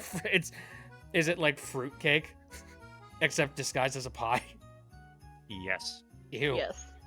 I'm not a fan of that. Anyway, so yeah, the plan for the next couple of weeks here, I've put the schedule up. I'm gonna play some more Super Mario RPG next Saturday, which I have figured out why I was stuck previously, and I know where to go now. So we're not gonna get stuck again like we did previously. And then Sunday, I'm going to be checking out Sunhaven, which is going to be a really nice chill type of stream. That it's very much like Stardew Valley, except with more RPG elements and more like anime type of characters. So if that sounds like that's up your alley, first of all, think about maybe picking it up. Second of all, maybe check out the stream and see what it's like from my point of view. And There's then- another game that fits that exact description that I have on my wish list called Fields of Mystria that I want to Fields of check out at Mystria. some point. I don't think it's- I've heard of that one. I think I need to it's- go like it's newer. one Stardew-esque game at a time though. Yeah, it's a Stardew-esque game, but with a very anime-esque style. But the anime-esque style is like more 80s, 90s. It kind of looks like Sailor Moon. Oh, I see. The style that they went for with Sunhaven, it very much feels like. Actually, honestly, it's got some interesting tones of. I think it was Mapley that mentioned it to me. It's kind of like. Is it Maple Story or whatever the heck? That one like MMO that existed online for a long time. Maple Story is an MMO. Yeah, it's got a lot of similar elements to that for like the overworld characters. I don't know if the same can be said for like, the caricatures or like the portraits of all of the characters. They're more in line with sort of like anime protagonists almost. Okay. I don't know. I dipped my toes into playing the game for a very brief period, and then I stopped immediately and went, nope, this is a stream game. Full stop. Nope. This is a very chill stream game. Cool. So yeah, expect that to be happening on Sunday. And then, I think next Wednesday I will likely be diving into doing Sonic X Shadow Generations. But before I do that, I definitely need to set up some kind of a system here, like a secondary monitor with, like, some footage of the gameplay as lagless as possible, because I'm getting a little bit sick and tired of having to deal with the lag between the capture device and what I am, because I'm trying to play a game through capture device, and there's like a very tiny little millimeter of lag between me and the game, and like, if I'm going to be playing a Sonic game where all of my jumps and all of my actions are really important to do on time, I need to have a display, like a preview, which, Absolutely fair. I can set something like that up. Anyway, Also, this has I'm been looking fun, at some and- screenshots for Sunhaven. When I looked at it, you know what? The first thing it reminded me of when I saw the top-down pixel art stuff is, weirdly enough, Chrono Trigger. Yeah, That's the first thing yeah, that I came to think I mind. could kind of see that. The art style of like the environment definitely feels like it fits really well with Chrono Trigger. Yeah, the characters, obviously, it's not like they're not very Toriyama-esque, but like just the environment, kind of the general feel of the top-down pixel art. I don't know, for some reason I thought of Chrono Trigger, which is a compliment. So There's a lot of influence from a lot of different things, I can tell. yeah. I'm looking forward to seeing it and absorbing its own little individual spice. Yeah. Alrighty, I'm gonna take off. This has been fun, and it's been fun to jump back into streaming after not doing it for a frickin' week. So I'm looking forward I'm to stream on excited Saturday. to stream again because I really haven't done it in like a year. Oh, I'm sure you're probably itching like crazy. I'm itching like It's crazy. like, please, I need my fix. Please. Okie dokie. Catch you later, everybody. See ya. Bye bye. All right.